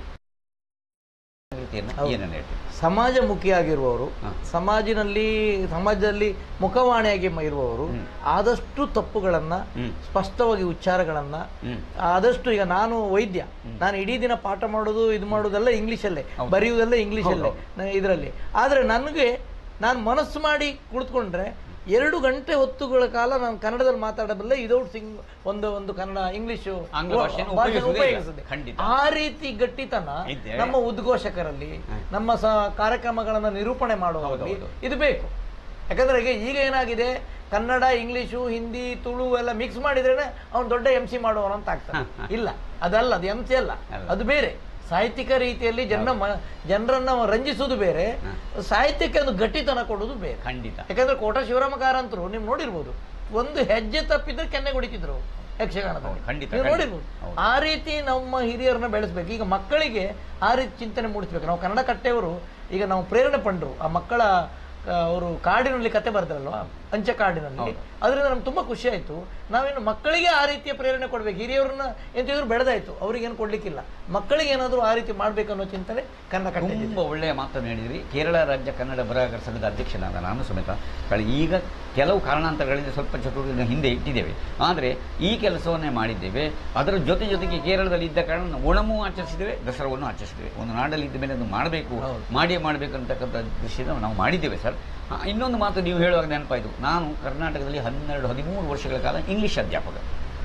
ನಾನು ಇಲ್ಲಿಂದ ಆಚೆಗೆ ಅನಿವಾರ್ಯ ಕಾರಣವಾಗಿ ಕೇರಳಕ್ಕೆ ಹೋಗಬೇಕಾಯಿತು. ಅನುದಾನಿತ ಶಾಲೆ SCT ಹೈಸ್ಕೂಲಲ್ಲಿ ಸೇರುವಾಗ ಪ್ರೈಮರಿ ವಿಭಾಗದ ಕನ್ನಡದ ಬೋಧಕನಾದೆ. ಕಟ್ಟಕಡೆಗೆ ಇಲ್ಲಿವರೆಗೆ ಅದೇ ನಾನೇ ಸಂಪನ್ಮೂಲ ವ್ಯಕ್ತಿ. ಇವತ್ತು ಕನ್ನಡದ ಸಂಪೂರ್ಣ ಸಂಪನ್ಮೂಲ ವ್ಯಕ್ತಿಯಾದ ಹಲವು ಜನರಿಗೆ ತರಬೇತಿ ನೀಡಿದೆ. ನೀವು ಹೇಳಿದ್ರಲ್ಲ, ಅದೇ ಮಾತು ನಾನು ಹೇಳೋದು. ಕನ್ನಡದಲ್ಲಿ ಮಾತಾಡುವಾಗ ಶುದ್ಧವಾದ ಕನ್ನಡದಲ್ಲಿ ಯಾವುದೇ ರೀತಿಯ ಇತರ ಭಾಷೆಗಳ ಪ್ರಯೋಗ ಆದಷ್ಟು ಕಡಿಮೆ ಮಾಡಿ, ಸುಲಲಿತವಾಗಿ, ಸುಂದರವಾಗಿ, ಮನೋಹರವಾಗಿ ಮಾತಾಡೋದು ನನಗೂ ಬರುತ್ತೆ. ಹಾಗೆ ನಾನು ಇಂಗ್ಲೀಷ್ ಅಧ್ಯಾಪಕನಾಗಿದ್ದೆ ಅಲ್ಲ, ಆ ಭಾಷೆಯ ತೊಡಕು ನನಗೆ ತೊಂದರೆ ಕೊಡ್ತಾ ಇಲ್ಲ. ನೀವು ಹೇಳಿದಂತೆ ಹೇಳ್ತಾ ನೋಡಿ, ಇಷ್ಟು ಪ್ರಶಸ್ತಿಗಳಿವೆ ಸರ್. ಕೆಲವಾದ ಪ್ರಶಸ್ತಿಗಳನ್ನು ನಮಗೆ ಹೇಳುವಾಗ, ಈಗ ಕೆಲವು ಹೇಳಿದಿರಿ, ಇದು ನೋಡುವಾಗ ನಮಗೆ ಅದ್ಭುತ ಒಂದು ಲೋಕಕ್ಕೆ ಬಂದ ಕಾಣ್ತಾ ಇದೆ. ಇದರಲ್ಲಿ ನಿಮಗೆ ಹೆಚ್ಚು ಮನಸ್ಸಿಗೆ ಬಂದು ಒಂದು ಈಗಾಗಲೇ ದೇವರಾಜ ಅರಸು ಹೇಳಿದಿರಿ, ದೇವರಾಜ ಅರಸು ಇರ್ಬೋದು, ಹೇಳಿದಿರಿ. ಬೇರೆ ಬೇರೆ ನಿಮ್ಮ ಕನ್ನಡ ಸೇವೆಗೆ ಕನ್ನಡ ಸೇವೆಗೆ ಸಿಕ್ಕಿದ್ದು ಜಿಲ್ಲಾ ರಾಜ್ಯೋತ್ಸವ ಪ್ರಶಸ್ತಿ ಇವರು ಕೊಟ್ಟಿದ್ದು. ದಕ್ಷಿಣ ಕನ್ನಡ ಜಿಲ್ಲೆ ರಾಜ್ಯೋತ್ಸವ ಪ್ರಶಸ್ತಿ ರಾಜ್ಯದ್ದು ನನ್ನ ವೈದ್ಯ ವೃತ್ತಿಯಲ್ಲಿ ಜೀವಮಾನದ ಪ್ರಶಸ್ತಿ ಕೊಡುವುದು ನಮ್ಮ ವೈದ್ಯಕೀಯ ಕ್ಷೇತ್ರದಲ್ಲಿ BC ರಾಯ್ ಪ್ರಶಸ್ತಿ. ಯಾಕಂದ್ರೆ BC ರಾಯ್ ವೆಸ್ಟ್ ಬೆಂಗಾಲ್ ಇದ್ದು ಚೀಫ್ ಮಿನಿಸ್ಟರ್ ಆಗಿದ್ದವರು, ಮುಖ್ಯಮಂತ್ರಿ ಆಗಿದ್ದವರು. ಅವರು ವೈದ್ಯರು, ಅವರು ಮುಖ್ಯಮಂತ್ರಿ ಆಗಿರುವಾಗಲೂ ಸಹ 2 ಗಂಟೆ ಅಥವಾ 1 ಗಂಟೆ ಕಾಲ ವೈದ್ಯ ಸೇವೆ ಮಾಡ್ತಾ ಇದ್ರು. ಹಾಗೆ ಅವರದೊಂದು ಪ್ರಶಸ್ತಿ ಬಂದಿದ್ದು ನನ್ನ ಜೀವಮಾನದ ಶ್ರೇಷ್ಠ ನನಗೆ ಇದು. ಮತ್ತೆ ನಾನು ದೇವರಾಜ ಅರಸು ಪ್ರಶಸ್ತಿ ಅಂದ್ರೆ ನಾನು ಅವರ ಹಾಸ್ಟೆಲಲ್ಲೇ 16 ವರ್ಷ ಓದಿದವ, ಬಡವರ BCM ಹಿಂದುಳಿದ ವರ್ಗ ಹಾಸ್ಟೆಲ್. ಆ ಪ್ರಶಸ್ತಿಯೇ ನನಗೆ ಬಂದಿದೆ ಅಂದ್ರೆ ಅದು ಸುಲಭ ಅಲ್ಲ, ಅದೊಂದು ಪ್ರಶಸ್ತಿಯನ್ನು ಪಡೆಯುವುದು. ಹಾಗಾಗಿ ಮತ್ತೆ ಎಲ್ಲರೂ ಪ್ರಶಸ್ತಿಗಿಂತ ಹೆಚ್ಚು ನಾನೊಂದು ರೋಗಿಗೆ, ಬಡವನಿಗೆ ಸಹಾಯ ಮಾಡಿ ಅವರ ಕಣ್ಣಲ್ಲಿ ಆ ಪ್ರೀತಿಯಿಂದ ನಮ್ಮನ್ನು ನೋಡಿ ನಮಸ್ಕಾರ ಹೇಳ್ತಾರೆ ನೋಡಿ, ಅದು ಖಂಡಿತ ಅದಕ್ಕಿಂತ ದೊಡ್ಡ ಪ್ರಶಸ್ತಿ ಬೇರೊಂದಿಲ್ಲ. ಆದರೂ ನಿಮ್ಮ ಸಾಧನೆಗೆ ಈ ಪ್ರಶಸ್ತಿ ಸಿಕ್ಕಿದೆ. ಯೋಗ್ಯರಿಗೆ ಪ್ರಶಸ್ತಿ ದೊರಕಿದಾಗ ಆ ಪ್ರಶಸ್ತಿಯ ಮೌಲ್ಯ ಹೆಚ್ಚುತ್ತದೆ ಹೇಳ್ತಾ, ನೀವು ವೈದ್ಯರಾಗಿದ್ದುಕೊಂಡು ವೈದ್ಯ ವಿದ್ಯಾರ್ಥಿಗಳಿಗೆ ಪಾಠ ಮಾಡುವಲ್ಲಿ ಈ ಕನ್ನಡತನವನ್ನು ಹೇಗಾದರೂ ತರಲಿಕ್ಕೆ ಅವರಿಗೆ ಪ್ರೇರಿತರಿಗೆ ನಾನು ವೈದ್ಯ ವಿದ್ಯಾರ್ಥಿಗಳು ನನ್ಗೆ ಬೇರೆ ಬೇರೆ ನನ್ಗೆ ವೆನ್ಲಾಕ್ ಅಲ್ಲಿ ಟೀಚ್ ಮಾಡ್ಲಿಕ್ಕೆ ಅವಕಾಶ ಸಿಕ್ಕಿದೆ. ಡಯಾಲಿಸಿಸ್ ಮಕ್ಕಳಿಗೆ ಈಗ ನಾನು ವೆನ್ಲಾಕ್ ಅಲ್ಲಿ ಇದ್ದೇನೆ. ವೆನ್ಲಾಕ್ ಅಲ್ಲಿ palliative medicine, cancer, end stage ಕ್ಯಾನ್ಸರ್ನ ರೋಗಿಗಳಿಗೆ ಉಪಶಮನ ಚಿಕಿತ್ಸೆ ಮಾಡ್ತಾ ಇದ್ದೇನೆ. ಅಲ್ಲಿ ನಂಗೆ ಮಕ್ಕಳು ಸಿಗ್ತಾರೆ, ನರ್ಸಿಂಗ್ ಡಯಾಲಿಸಿಸ್ ಮಕ್ಕಳಿಗೆಲ್ಲ ಪಾಠ ಮಾಡುವಾಗ ನಾನು ಕನ್ನಡ ವಿದ್ಯಾರ್ಥಿಗಳು. ಬಟ್ ನಾನು ಮೆಡಿಕಲ್ ಕಾಲೇಜಲ್ಲಿ ಮಾಡುವಾಗ UP, ಬಿಹಾರ್, ಒರಿಸ್ಸಾ, ಪಂಜಾಬ್ ಅಲ್ಲೇ ಮಕ್ಕಳು. ಬಟ್ ಅವರಿಗೂ ನಾನು ಹೇಳ್ತೇನೆ, ಬೆಡ್ ಸೈಡಿಗೆ ಬರುವಾಗ ನೀವು ಪೇಷಂಟ್ ಹತ್ರ ಮಾತಾಡ್ಬೇಕಾದ್ರೆ ಲೋಕಲ್ ಲ್ಯಾಂಗ್ವೇಜ್ಗಳನ್ನ ಕಲ್ತ್ಕೊಳ್ಳಿ, ತುಳು, ಕನ್ನಡ ಕಲ್ತ್ಕೊಳ್ಳಿ ಅಂತ ಕೆಲವರು ಪ್ರಯತ್ನ ಮಾಡ್ತಾರೆ. ಮತ್ತೆ ನಾವು ಈ ಪುಟ್ಟಣ್ಣ ಕುಲಾಲ್ ಪ್ರತಿಷ್ಠಾನದಿಂದ ಜನರಿಗೊಂದು ಕೆಲಸ ಮಾಡಿದ್ದು, ಅದು ಯಾರು ಮಾಡಿಲ್ಲ ಇಲ್ಲಿವರೆಗೆ, ಸೆಕೆಂಡ್ ಒಪಿನಿಯನ್ ಸೆಂಟರ್ ಅಂತ. ಎಷ್ಟೋ ಜನ ತಿಳ್ಕೊಂಡಿದ್ದಾರೆ ಸೆಕೆಂಡ್ ಒಪಿನಿಯನ್ ಅಂದ್ರೆ ಈ ಸರ್ಜರಿ ಮಾಡ್ಬೇಕಾ ಬೇಡವಾ ಅನ್ನೋದನ್ನ ತಿಳ್ಕೊಳ್ತಾರೆ. ಒಬ್ರು ಎಕ್ಸ್ಪರ್ಟ್ ಹತ್ರ ಹೋಗಿ ಅವ್ರು ಹೇಳಿದಕ್ಕಿಂತ ಇದು ಬೇಕಾ ಬೇಡ ಅಂತ ತಗೊಳ್ಳೋದು ಸೆಕೆಂಡ್ ಒಪಿನಿಯನ್ ಅಂದ್ರೆ ಅದಲ್ಲ. ನಾವು ಮಾಡೋ ಸೆಕೆಂಡ್ ಒಪಿನಿಯನ್ ಅಂದ್ರೆ ಒಂದು ಸರ್ಜರಿ ಆಗ್ಬೇಕು, ಒಂದು ಕಾಯಿಲೆ ಇದೆ, ಈ ಕಾಯಿಲೆಯನ್ನು ಇವತ್ತೇ ಸಾಲ ಸೂಲ ಮಾಡಿ ಮಾಡ್ಬೇಕಾ ಅಥವಾ ನಾಳೆ ಮಾಡ್ಬೇಕಾ, ಮುಂದೂಡ್ಬೋದಾ, ಅಥವಾ ಈ ಸರ್ಜರಿ ಮಾಡ್ಲಿಕ್ಕೆ ಸರ್ಕಾರದಲ್ಲಿ ಸವಲತ್ತಿದೆಯಾ, ಪ್ರೈವೇಟ್ ಅಲ್ಲಿ ಇದೆಯಾ, ಸರ್ಕಾರದಲ್ಲಿ ಇದ್ರೆ ಏನೆಲ್ಲ ಎಲ್ಲಿ ಹೋಗ್ಬೇಕು, ಪ್ರೈವೇಟ್ ಅಲ್ಲಿ ಇದ್ರೆ ಯಾವ ಡಾಕ್ಟ್ರು ಎಲ್ಲಿ ಕಮ್ಮಿಯಲ್ಲಿ ಮಾಡಿ ಕೊಡ್ತಾರೆ, ಯಾರು ಸ್ವಲ್ಪ ಕನ್ಸೆಷನ್ ಕೊಡ್ತಾರೆ, ಇದನ್ನೆಲ್ಲ ಮಾಡುವ ಒಂದು ಸೆಕೆಂಡ್ ಒಪಿನಿಯನ್ ಸೆಂಟರ್. ಮತ್ತೆ ಸರ್ಕಾರದ ಸವಲತ್ತುಗಳು ಏನು, ಈ ಕಾಯಿಲೆ ಆದ್ಮೇಲೆ ಏನಾಗುತ್ತೆ, ಈ ಕಾಯಿಲೆ ಸರ್ಜರಿ ಆದ್ಮೇಲೆ ಏನಾಗುತ್ತೆ. ಯಾಕಂದ್ರೆ ಎಷ್ಟೋ ಜನ ಸಡನ್ ಹೋಗಿ ಕಾಯಿಲೆಗೆ ಸರ್ಜರಿ ಗಿರ್ಜರಿ ಮಾಡ್ಕೊಂಡು ಸಾಲ ಸೂಲ ಮಾಡಿ ಅವನು ಸಾಯೋದ್ರ ಜೊತೆಗೆ ಇವರು ಸುಸೈಡ್ ಮಾಡ್ಕೊಂಡು ಬಿಡ್ತಾರೆ ದುಡ್ಡಿಲ್ಲ. ಹೌದು ಸರ್, ಖಂಡಿತ ಒಳ್ಳೆ ಈ ಎಲ್ಲ ಕೆಲಸಗಳು ಇದನ್ನ ಒಬ್ರು ಕೂರಿಸಿ ಹೇಳುವವರು ಅವ್ರದ್ದೆಲ್ಲ ಡಾಕ್ಯುಮೆಂಟ್ ನೋಡಿ ಹೀಗೋಗಿ ಇಲ್ಲೋಗಿ ಹೀಗ್ ಮಾಡಿ ಅಂತ ಹೇಳುವವರು ಇಲ್ಲ. ಇದನ್ನ ನಾನು 7 ವರ್ಷದ ಹಿಂದೆ ಸ್ಟಾರ್ಟ್ ಮಾಡಿದ್ದೇನೆ, ಸೆಕೆಂಡ್ ಒಪಿನಿಯನ್ ಸೆಂಟರ್ ಅಂತ. ಹೌದು, ಅವ್ರಿಗೆ ಎಲ್ಲ ರೀತಿಯಾಗಿ ಕೌನ್ಸಿಲಿಂಗ್ ಎಲ್ಲ ಮಾಡಿ ಬೇಕಾ ಬೇಡವಾ, ಯಾಕಂದ್ರೆ ಒಂದು ಎಂಡ್ ಸ್ಟೇಜ್ ಕ್ಯಾನ್ಸರ್ ಆಗಿದ್ರೆ ಸುಮ್ಮನೆ ಸರ್ಜರಿ ಮಾಡಿ ಅವರು ಸಾಯುವುದಲ್ಲದೆ ಕುಟುಂಬದವರು ಫೈನಾನ್ಷಿಯಲಿ ಸತ್ತು ಕೊನೆಗೆ ಅವರು ಸುಸೈಡ್ ಮಾಡ್ಕೊಳ್ಳೋದು, ಇವರು ಸತ್ತೋಗ್ಬಿಡು. ಎಷ್ಟೋ ಕುಟುಂಬ ಹಾಗಾಗಿದೆ, ಬೀದಿ ಬೀಳ್ತದೆ. ಇದನ್ನು ನಿಲ್ಲಿಸ್ಲಿಕ್ಕಾಗಿ ನಾವು ಸೆಕೆಂಡ್ ಒಪಿನಿಯನ್ ಸೆಂಟರ್ ಅಂತ ಮಾಡಿದ್ವಿ. ಇದನ್ನು ಯಾರು ಮಾಡಿರಲಿಲ್ಲ. ಹೌದು ಸರ್. ಈಗ ಜನರಲ್ ವಿಷಯಕ್ಕೆ ಬರುವುದಾದರೆ, ನೀವು ವೈದ್ಯರಾಗಿ ವೈದ್ಯರ ಮೇಲೆ ಎಷ್ಟೋ ಸಂದರ್ಭ ಅಟ್ಯಾಕ್ ಅಥವಾ ದೌರ್ಜನ್ಯಗಳು ನಡೀತವೆ. ಇದನ್ನು ನಾವು ಮೊನ್ನೆ ಸಹ ಹೇಳಿದ್ದೇವೆ, ಇದು ತಪ್ಪು, ಸಮಾಜ ತಪ್ಪು ಮಾಡ್ತಾ ಇದೆ. ಈ ಬಗ್ಗೆ ನೀವೇನಾದ್ರು? ನಾನು ವೈದ್ಯರ ಸಂಘಟನೆ ಅಂದ್ರೆ ಇಡೀ ಕರ್ನಾಟಕದಲ್ಲಿ ಅತ್ಯಂತ ದೊಡ್ಡ ವೈದ್ಯ ಸಂಘಟನೆ ಮಂಗಳೂರು, ಅದರದ ಅಧ್ಯಕ್ಷ ಆಗಿದ್ದವ್ ನಾನು. ಅದು ಕೋವಿಡ್ ಸಮಯದಲ್ಲೇ ಅಧ್ಯಕ್ಷ ಆಗಿದ್ದ. ಸುಮಾರು 3,000 ವೈದ್ಯರಿದ್ದಾರೆ, ಅದಕ್ಕೆ ನಾನು ಮಂಗಳೂರಿಗೆ ಅಧ್ಯಕ್ಷ ಆಗಿದ್ದವ. ನಾನು ಎಷ್ಟೋ ಜನರನ್ನು ಹೊಡೆಯುವುದು ಬಡಿಯುವುದನ್ನು ನೋಡಿದ್ದೇನೆ. ಮತ್ತೆ ಹೊಡೆಯುವುದು ಬಡಿಯುವುದು ನೋಡುವಾಗ ಒಂದು ಸೈಡ್ ಮಾತ್ರ ಕೇಳ್ಕೊಳ್ತಾರೆ, ಇನ್ನೊಂದು ಸೈಡ್ ಕೇಳೋದಿಲ್ಲ. ಮತ್ತೆ ಎಷ್ಟೋ ಸರ್ತಿ ಹೊಡೆಯುವುದು ಬಡಿಯುವುದು ರೋಗಿಗಳ ಸಂಬಂಧಿಕರಲ್ಲ, ಸೋ ಕಾಲ್ಡ್ ಪೊಲಿಟಿಷಿಯನ್ಸ್ಗಳು, ಪುಡಾಡಿಗಳು ಯಾರೋ ಬಂದು ಹೊಡೆಯುವುದು, ಅವ್ರಿಗೆ ವಿಷಯ ಗೊತ್ತಿರೋದಿಲ್ಲ. ಮೊನ್ನೆ ಒಂದು ಎಕ್ಸಾಂಪಲ್ ಹೇಳ್ತೇನೆ. ಮೊನ್ನೆ ಒಬ್ರು ವೈದ್ಯಕೀಯ ಕ್ಷೇತ್ರದಲ್ಲಿ ಕೆಲಸ ಮಾಡುವ ಒಂದು ಮಹಿಳೆ, ಕೆಳವರ್ಗದ ಕೆಲಸ ಮಾಡುವವರು, ದೊಡ್ಡ ಡಾಕ್ಟರ್ ಎಲ್ಲ ಕೆಳಗೆ ತತ್ತಿರಿ ಹೋದ್ರು ಡೆಲಿವರಿ ಆಗುವಾಗ. ಅವ್ರ ಗಂಡನನ್ನ ಕರೆದು ನಮ್ಮ ವೈದ್ಯರುಗಳೆಲ್ಲ ಮಾತಾಡಿ ಅವ್ರಿಗೆ ವಿಷಯ ಎಲ್ಲ ಹೇಳಿದ್ರು, ಈಗ ನನ್ನ ಹೆಂಡತಿ ಆಗಿದ್ರು ಹೀಗಾಗ್ತದೆ, ಪರಿಸ್ಥಿತಿ ಹೀಗಿದೆ ಅಂತ ಹೇಳಿದ್ರು. ಅವರಿಗೆಲ್ಲ ಅರ್ಥ ಆಗಿ ಅವರು ಡೆಡ್ ಬಾಡಿಯನ್ನು ಮನೆಗೆ ತಗೊಂಡೋದ್ರು. ತಗೊಂಡೋದಾಗ ಅಲ್ಲಿ ಯಾರೋ ಒಬ್ರು ಬಂದು, ಇಲ್ಲ ಬಿಡುದು ಬೇಡ, ಡೆಡ್ ಬಾಡಿಯನ್ನು ಅವ್ರ ಮನೆಯಲ್ಲಿಟ್ಟು, ಡಾಕ್ಟರ್ ಮನೆಯಲ್ಲಿಟ್ಟು ಧರಣಿ ಮಾಡುವ ಅಂತ. ಅಷ್ಟೊತ್ತಿಗೆ ಅವರು ಹೇಳಿದ್ರು, ಆ ಗಂಡ, ನನಗೆ ಡಾಕ್ಟರ್ ಎಲ್ಲ ವಿಷಯ ಹೇಳಿದ್ದಾರೆ, ನಂಗೆ ಅರ್ಥ ಆಗಿದೆ, ನಾನು ಸುಮ್ಮನೆ ನನ್ನ ಹೆಂಡತಿ ಹೆಣವನ್ನು ಅಲ್ಲಿ ಕಾಯಿಸುವುದಿಲ್ಲ ಅಂತ. ಎಷ್ಟೋ ಸರ್ತಿ ಜನರನ್ನ ಕೆರಳಿಸುವುದು, ಪ್ರಚೋದನೆ ಮಾಡುವುದು. ಯಾಕಂದ್ರೆ ನಾನು ಲೀಡರು, ನಾನು ರೌಡಿಸಮು, ಇದು ತಪ್ಪು. ಯಾಕಂದ್ರೆ ಎರಡೂ ಅಂಶವನ್ನ ಕೇಳ್ಕೊಳ್ಬೇಕು. ಮತ್ತೆ ಅಲ್ಲಿ ಇರುವುದು ಎಲ್ಲಿ ಇವರಿಗೆ ಹೊಡಿಲಿಕ್ಕೆಲ್ಲ ಸಿಕ್ಕುವುದು ಜೂನಿಯರ್ ಡಾಕ್ಟರ್ಸ್ಗಳು. ಹೌದು, ಕೆಳಮಟ್ಟ ಮೊನ್ನೆ ಓದಿ ಬಂದಿರುವ ಮಕ್ಕಳು, ಆ ಮಕ್ಕಳಿಗೆ ಪೆಟ್ಟು ಬಿದ್ರೆ, ಆ ಮಕ್ಕಳ ತಲೆ ಹೊಡೆದೋದ್ರೆ ಇನ್ನು ಮುಂದೆ ಮೆಡಿಕಲ್ ಮಾಡ್ಲಿಕ್ಕೆ ಯಾರು ಬರುವುದಿಲ್ಲ, ಯಾರು ಬರುವುದಿಲ್ಲ. ಯಾಕಂದ್ರೆ ಕೆಲಸ ಮಾಡುವಲ್ಲಿ ಫ್ರಂಟ್ ಲೈನ್ ಅಲ್ಲಿ ಸಿಕ್ಕುವುದು ನಮಗೆ ಜೂನಿಯರ್ ಡಾಕ್ಟರ್ಸ್ಗಳು, ಕಿರಿಯ ವೈದ್ಯರು. ಈ ವೈದ್ಯರುಗಳಿಗೆ ನೀವು ಹೊಡೆದು ಬಡ್ದು ಇದು ಮಾಡಿದ್ರೆ, ಅವ್ರು ತಲೆ ಹೊಡೆದ್ರೆ ಇದು ತಪ್ಪು. ಯಾಕಂದ್ರೆ ಅವರಿಗೆ ನಾನ್ ಬೇಲೇಬಲ್ ಅಫೆನ್ಸ್ ಅದು. ಪೊಲೀಸ್ ಆಫೀಸರ್ಸ್ಗಳಿಗೂ ಗೊತ್ತಿಲ್ಲ. ಪೊಲೀಸ್ ಆಫೀಸರ್ಸ್ ಇಮಿಡಿಯೇಟ್ಲಿ ಡಾಕ್ಟರ್ಗಳ ಮೈ ಮುಟ್ಟಿದ್ರೆ ನಾನ್ ಬೇಲೇಬಲ್ ಕೇಸ್ ಹಾಕ್ಬೇಕು, ಅವ್ರನ್ನ ಅರೆಸ್ಟ್ ಮಾಡ್ಬೇಕು.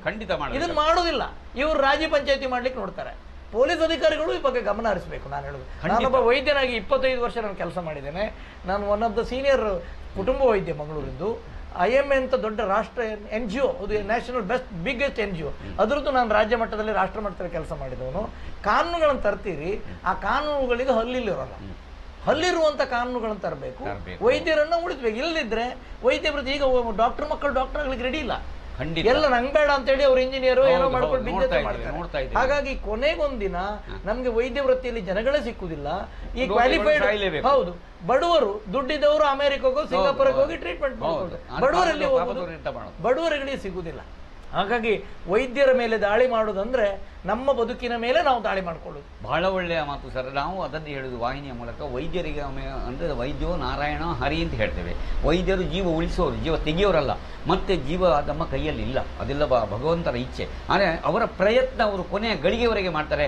ದಯವಿಟ್ಟು ಯಾವುದೇ ಕಾರಣಕ್ಕೆ ಆಕ್ರೋಶಕ್ಕೆ ಒಳಗಾಗಬೇಡಿ, ಯಾರ್ಯಾರ ಮಾತುಗಳಿಗೆ ಪ್ರಚೋದನೆ ಆಗಬೇಡಿ. ವೈದ್ಯರೊಂದಿಗೆ, ವೈದ್ಯಕೀಯ ಕ್ಷೇತ್ರದೊಂದಿಗೆ ಎಲ್ಲರೊಂದಿಗೆ ಸಹಕಾರ ನೀಡಿ ಎಂಬಂಥ ಮಾತನ್ನು ಹೇಳ್ತಾ, ಸರ್ ನಿಮ್ಮ ಮನೆ ಧರ್ಮಪತ್ನಿ ಅವರೇನು ಮಾಡ್ತಾರೆ, ನಿಮ್ಮ ಕುಟುಂಬದ ಒಂದು ಸಣ್ಣ ಮಾಹಿತಿ. ನನ್ನ ತಂದೆ ಕೃಷಿ ಕುಟುಂಬದವರು, ಕೃಷಿ ಮಾಡ್ತಾ ಇದ್ದವರು. ತಾಯಿ ಸಹ ಕೃಷಿಯ ಜೊತೆಗಿದ್ದವರು. ನಮ್ಮ ಅಕ್ಕ ತಂಗಿಯರೆಲ್ಲ 5-6ನೇ ಕ್ಲಾಸಿಗೆ ಶಾಲೆ ಬಿಟ್ಟಿದ್ದಾರೆ. ನಾವೆಲ್ಲ ಕೋಟ ಕುಂದಾಪುರದ ಭಾಗದವರು. ನನ್ನ ಹೆಂಡತಿ ಸೂರತ್ಕಲ್ನವಳು, ಅವಳು ಗ್ರಾಜ್ಯುಯೇಟ್ ಆಗಿ ನಮ್ಮ ಜೊತೆ ಕೆಲಸ ಮಾಡ್ತಾ ಇದ್ದಾರೆ. ನನ್ನ ಕ್ಲಿನಿಕಲ್ಲೆಲ್ಲ ತುಂಬ ಹೆಲ್ಪ್ ಮಾಡಿದ್ದಾರೆ. ಅವರು LLB ಮಾಡಿದ್ದಾರೆ. ಮತ್ತೆ ಒಂದು ಮೆಡಿಸಿನಲ್ಲಿ ಒಂದು ಆಲ್ಟರ್ನೇಟಿವ್ ಮೆಡಿಸಿನ್ ಕೋರ್ಸ್ ಮಾಡಿದ್ರು. ನನ್ನೊಟ್ಟಿಗೆ ಕೆಲವು ವರ್ಷ ನನ್ನೊಟ್ಟಿಗೆ ಹೆಲ್ಪ್ ಮಾಡಿದ್ರು ಅವರು. ಈಗ ಮಗಳು ಆಯುರ್ವೇದ ಮೆಡಿಸಿನ್ ಮಾಡ್ತಿದ್ದಾರೆ ಆಳ್ವಾಸ್ ಮೆಡಿಕಲ್ ಕಾಲೇಜಲ್ಲಿ. ಆಳ್ವಾಸ್ ಮೆಡಿಕಲ್ ಕಾಲೇಜಲ್ಲಿ ಅವಳು 4th ಇಯರಲ್ಲಿ ಕೆಲಸ ಓಡ್ತಾ ಇದ್ದಾಳೆ. ಹಾಗಾಗಿ ನನಗೆ ಒಬ್ಳು ಮಗಳು, ಕುಟುಂಬದಿಂದ ಈ ರೀತಿ ತುಂಬ ಸಾಕಷ್ಟು ಸಹಾಯ ಸಹಕಾರ ಸಿಕ್ಕಿದ್ರಿಂದ ಈ ರೀತಿಯ ಹೋರಾಟಗಳಿಗೆ, ಸಮಾಜಮುಖಿ ಚಿಂತನೆಗಳಿಗೆ ನಮಗೆ ಅವಕಾಶ ಆಯಿತು ಅಂತ ತಿಳ್ಕೊಳ್ತೇನೆ. ಮತ್ತೆ ತುಂಬ ಜನ ಹುರಿದುಂಬಿಸಿದ್ದಾರೆ. ನನ್ನನ್ನು ಜಾತಿ ನನಗೆ ಅವನು ಈ ಜಾತಿಯವನು ಆ ಜಾತಿಯವನು ಅಂತ ನನ್ನನ್ನು ಯಾರು ನೋಡಿಲ್ಲ. ಇಲ್ಲಿ ಶೆಟ್ರ್ ಇರ್ಬೋದು, ಭಟ್ರು ಇರ್ಬೋದು, ಕೊಂಕಣಿ ಇರ್ಬೋದು, ಬಿಲ್ಲವ ಇರ್ಬೋದು, ಮುಸ್ಲಿಂ ಇರ್ಬೋದು, ಕ್ರಿಶ್ಚಿಯನ್ ಇರ್ಬೋದು, ಇವರೆಲ್ಲ ಅಣ್ಣಯ್ಯ ಅಂದ್ರೆ ನಮ್ಮ ಹುಡುಗ ಅನ್ನುವ ಬೆಳೆಸಿದ್ರಿಂದ, ಮುಖ್ಯವಾಗಿ ಕುಂದಾಪುರದಿಂದ ಬಂದಂಥವ್ರು, ಕುಂದಾಪುರದ ಭಾಗ, ನಾನು ಕುಂದಾಪುರದ ಭಾಗದಿಂದ ಬಂದವನು, ನನ್ನೊಂದು ಅವ್ರ ಮನೆಯ ಒಂದು ಹುಡುಗರಾಗೆ ನಾನು ನೋಡಿಕೊಂಡು ಬೆಳೆಸಿದ್ರಿಂದ ನಂಗೆ ಈ ಮಟ್ಟದವರೆಗೆ ಬರಲಿಕ್ಕೆ ಸಾಧ್ಯ ಆಯಿತು. ಮತ್ತು ಕುಲಾಲ ಸಮುದಾಯದವರು ನನ್ನ ಪ್ರೀತಿಯಿಂದ ನೋಡ್ತಾರೆ. ಕುಲಾಲ ಸಮುದಾಯ ತುಂಬ ಕಷ್ಟದ ಸಮುದಾಯ, ಬಡ ಸಮುದಾಯ. ಅವರಿಗೇನೋ ದುಡ್ಡೋ ಗಿಡ್ಡೋ ಕೊಟ್ಟು ನನ್ನನ್ನು ಡೂಮ್ ಮಾಡ್ಲಿಕ್ಕೆ ಆಗದೇ ಇದ್ರು ನಮ್ಮವ ಎನ್ನುವ ಪ್ರೀತಿ ಕಾಳಜಿ ಅವರು ಸಮುದಾಯಕ್ಕೆ ಇದೆ. ಅವರಿಗೂ ನಾನು ಆಭಾರಿಯಾಗಿರ್ತೀನಿ. ತುಂಬ ಸಂತೋಷ. ನೀವು ಕುಂದಾಪುರದವರು, ಕೋಟದವರು, ಶಿವರಾಮಕಾರದ ಊರಿನವರು ಆದ ಕಾರಣ ಕೊನೆಯದಾಗಿ ಸಂದೇಶವನ್ನು ನಿಮ್ಮ ಕುಂದಾಪುರ ಭಾಷೆಯಲ್ಲಿ ಕೊಡ್ಬೋದಾ? ಕುಂದಾಪುರ ಭಾಷೆಗೆ ಹೇಳ್ಕಂದ್ರೆ ಅದು ಕುಂದಾಪುರ ಭಾಷೆಯಲ್ಲಿ ನಾವು ಮಾತಾಡೋದಂದ್ರೆ ಅದು ಎದುರು ಮತ್ತೊಬ್ರು ಇರ್ಕಿ ನಮಗೆ ಎದುರು ಇನ್ನೊಬ್ರು ಇದ್ರೆ ನಮ್ಮ ಮಾತು ಕುಂದಾಪುರ ಭಾಷೆಗೆ ಬತ್ತು, ಇಲ್ಲದಿದ್ರೆ ಅದೆಂತ ಶುದ್ಧ ಕನ್ನಡಕ್ಕೆ ಬಂತು. ಮತ್ತು ಕುಂದಾಪುರ ಭಾಷೆ, ಕುಂದಾಪುರಕ್ಕೆ ಅಲ್ಲಿ ಜಾತಿ ಇಲ್ಲ, ಅಲ್ಲಿ ಧರ್ಮ ಇಲ್ಲ. ಕುಂದಾಪುರಕ್ಕೆ ಇಪ್ಪುದು ಎಂತ ಅಂತ ಹೇಳಿದ್ರೆ ಅಲ್ಲಿ ಒಂದೇ, ನಾವೆಲ್ಲ ಒಂದು ಕುಂದಾಪುರದವರು, ಅದೇ ಒಂದು ಧರ್ಮ. ಕುಂದಾಪುರ ಅನ್ನೋದೇ ಒಂದು ಧರ್ಮ, ಕುಂದಾಪುರ ಅನ್ನೋದು ಒಂದು ಜಾತಿ. ಕುಂದಾಪುರ ಬಹುಗಳೂ ಹಾಗೆ. ಅವರು ಕುಂದಾಪುರದವರು ಎಲ್ಲಾದ್ರೂ ಬೆಂಗಳೂರಿಗೆ ಹೋರೆ, ಹೋಟೆಲ್ ಮಾಡೋಕೆ ಹೋರೆ, ಅವ್ರು ಪಕ್ಕದ ಮನೆಯವ್ರನ್ನ ಕರ್ಕೊಂಡು ಹೋರೆ, ಅವನವರು ಹೋಟ್ಲಿಗೆ ಸಪ್ಲೈಯರ್ ಆಗಿಯೋ ಅಂತ ಉಪಯೋಗಿಸ್ತಾರೆ. ಕಡೆಗೆ ಅವ್ನು ಚೂರು ಅಂಗಡಿ ಹೋಟ್ಲ್ ಓಪನ್ ಆದ್ರೆ ಅವನಿಗೆ ಪಕ್ಕದಾಗ ಒಂದು ಬೀಡ್ ಅಂಗಡಿ ಮಾಡಿ ಕೊಡ್ತಾರೆ. ಆದ್ರೆ ಬೇರೆ ನಾ ಕಂಡಿಲ್ಲ ಅದು. ಕುಂದಾಪುರ ಭಾಷೆಯಲ್ಲಿ ಕುಂದಾಪುರ ಜನರು ಅವನೊಟ್ಟಿಗೆ ಇದ್ದವನು ಮೇಲ್ ಬರ್ಬೇಕು, ಅವನಿಗೊಂದು ಪಾನ್ ಸ್ಟಾಲ ಮಾಡಿ ಕೊಡ್ತಾರೆ, ಇಲ್ದಿರ ಅವನಿಗೊಂದು ಸ್ವೀಟ್ ಅಂಗಡಿ ಮಾಡಿ ಕೊಡ್ತಾರೆ, ಇಲ್ದಿರ ನೀನೊಂದು ಅಂಗಡಿ ಮಾಡ್ಕೋ ಅಂತ ಹೇಳ್ತಾರೆ. ಇದು ಕುಂದಾಪುರದವರು ಮೇಲ್ ಬರ್ಲಿಕ್ಕೆ ಕಾರಣ. ಕುಂದಾಪುರ ಎಲ್ಲೂ ಆದ್ರೂ ಅವ್ರು ಕೊಟ್ಟಿಗಿದ್ದರನ್ನ ಜೀವ ಹೋದ್ರೂ ಬಿಡುವುದಿಲ್ಲ, ಖಂಡಿತ. ಅವ್ರು ಯಾವ ಜಾತಿ ಆಗಿರ್ಲಿ. ಹಾಗಾಗಿ ಕುಂದಾಪುರಲ್ಲಿ ಒಂದು ಯೂನಿಟಿ. ನೀವು ಅವ್ರನ್ನ ಕೇರಳದವರಿಗೆ ಹೋಲಿಸ್ತೀರಿ, ಕೇರಳದ ಮಲಯಾಳಿಗಳು ಹಾಗೆ, ಅವ್ರ ಜಾತಿಯವರ ಅವರ ಮಲಯಾಳಿಗಳನ್ನು ಬಿಟ್ಕೊಡುದಿಲ್ಲ. ಮಡಿಕೇರಿಯವರ ಕೂರ್ಗಿನವರಿದ್ದಾರೆ, ಅವರು ಹಾಗೆ ಬಿಟ್ಕೊಡುದಿಲ್ಲ. ಈ ರೀತಿ ಭಾವನೆ ಇದ್ರೆ ನಾವು ನಮ್ಮವರು ನಮ್ಮತನ ಅನ್ನೋದು ನಮ್ಮ ಮನೆಯಲ್ಲಿ ಬರಬೇಕು. ಅದು ಕುಂದಾಪುರದಲ್ಲಿದ್ದವರಿಗೆ ನಾವು ನಮ್ಮತನ ಬಂದಾಗೆ, ಅವರಿಗೆ ರಾಜ್ಯದ ವಿಷಯ ಬಂದಾಗ, ಕನ್ನಡದ ವಿಷಯ ಬಂದಾಗ ಕುಂದಾಪುರದವರು ಕಡಾಕಡಿತ ಹೋರಾಟ ಮಾಡ್ತಾರೆ. ತುಳು ವಿಷಯ ಬಂದಾಗ ಅಷ್ಟೇ ಹೋರಾಟ ಮಾಡ್ತಾರೆ. ಧರ್ಮದ ವಿಷಯ ಬಂದಾಗ ಕುಂದಾಪುರದವರು ಅಷ್ಟೇ ಹೋರಾಟ ಮಾಡ್ತಾರೆ. ದೇಶದ ವಿಷಯ ಬಂದಾಗ ಅಲ್ಲಿ ಜಾತಿ ಬರುವುದಿಲ್ಲ. ಹಾಗಾಗಿ ಆ ರೀತಿ ಭಾವನೆ ಬೇಕು. ನಂಗದು ಕುಂದಾಪುರದಿಂದ ನಾನು ಕಲಿತದ್ದು, ಆ ಮಣ್ಣಿನಿಂದ. ನಾವೆಲ್ಲ ಒಂದು, ನಮ್ಮ ಜಾತಿ ಗೀತಿ ಇಲ್ಲ, ನಾವು ಮನುಷ್ಯತ್ವ ಮುಖ್ಯ. ಬಹಳ ಒಳ್ಳೆಯ ಮಾತನ್ನು ಹೇಳಿದಿರಿ. ಹಾಯಕ್ಕೂ ಬರಕ್ಕೂ ದಡ ನಮ್ಮ ಕುಂದಾಪುರಕ್ಕೆ ಹೋದಾಗ ಹೆಚ್ಚಾಗಿ ಪ್ರತ್ಯೇಕ ಅವ್ರು ಹೇಳಿದ್ರು ಅಡ್ಡಿಲ್ಲ ಅನ್ನೋದು ನಮ್ಗೆ ನೆನಪಾಗುತ್ತೆ. ಏನೇ ಇರಲಿ, ಬಹಳ ಚೆನ್ನಾಗಿ ಸುಧಾರಿತವಾಗಿ ಸುಂದರವಾಗಿ ಸ್ವಚ್ಛ ಕನ್ನಡವು ಕುಂದಾಪುರ ಕನ್ನಡದ ಮೂಲಕವೂ ಇವತ್ತು ವಾಹಿನಿಯೊಂದಿಗೆ ತುಂಬ ವಿಷಯಗಳನ್ನು ಹಂಚಿಕೊಂಡಿದ್ದೀರಾ. ಈ ಸಂದರ್ಭದಲ್ಲಿ ವಾಹಿನಿ ಪರವಾಗಿ ಅಲಂಕಾರದ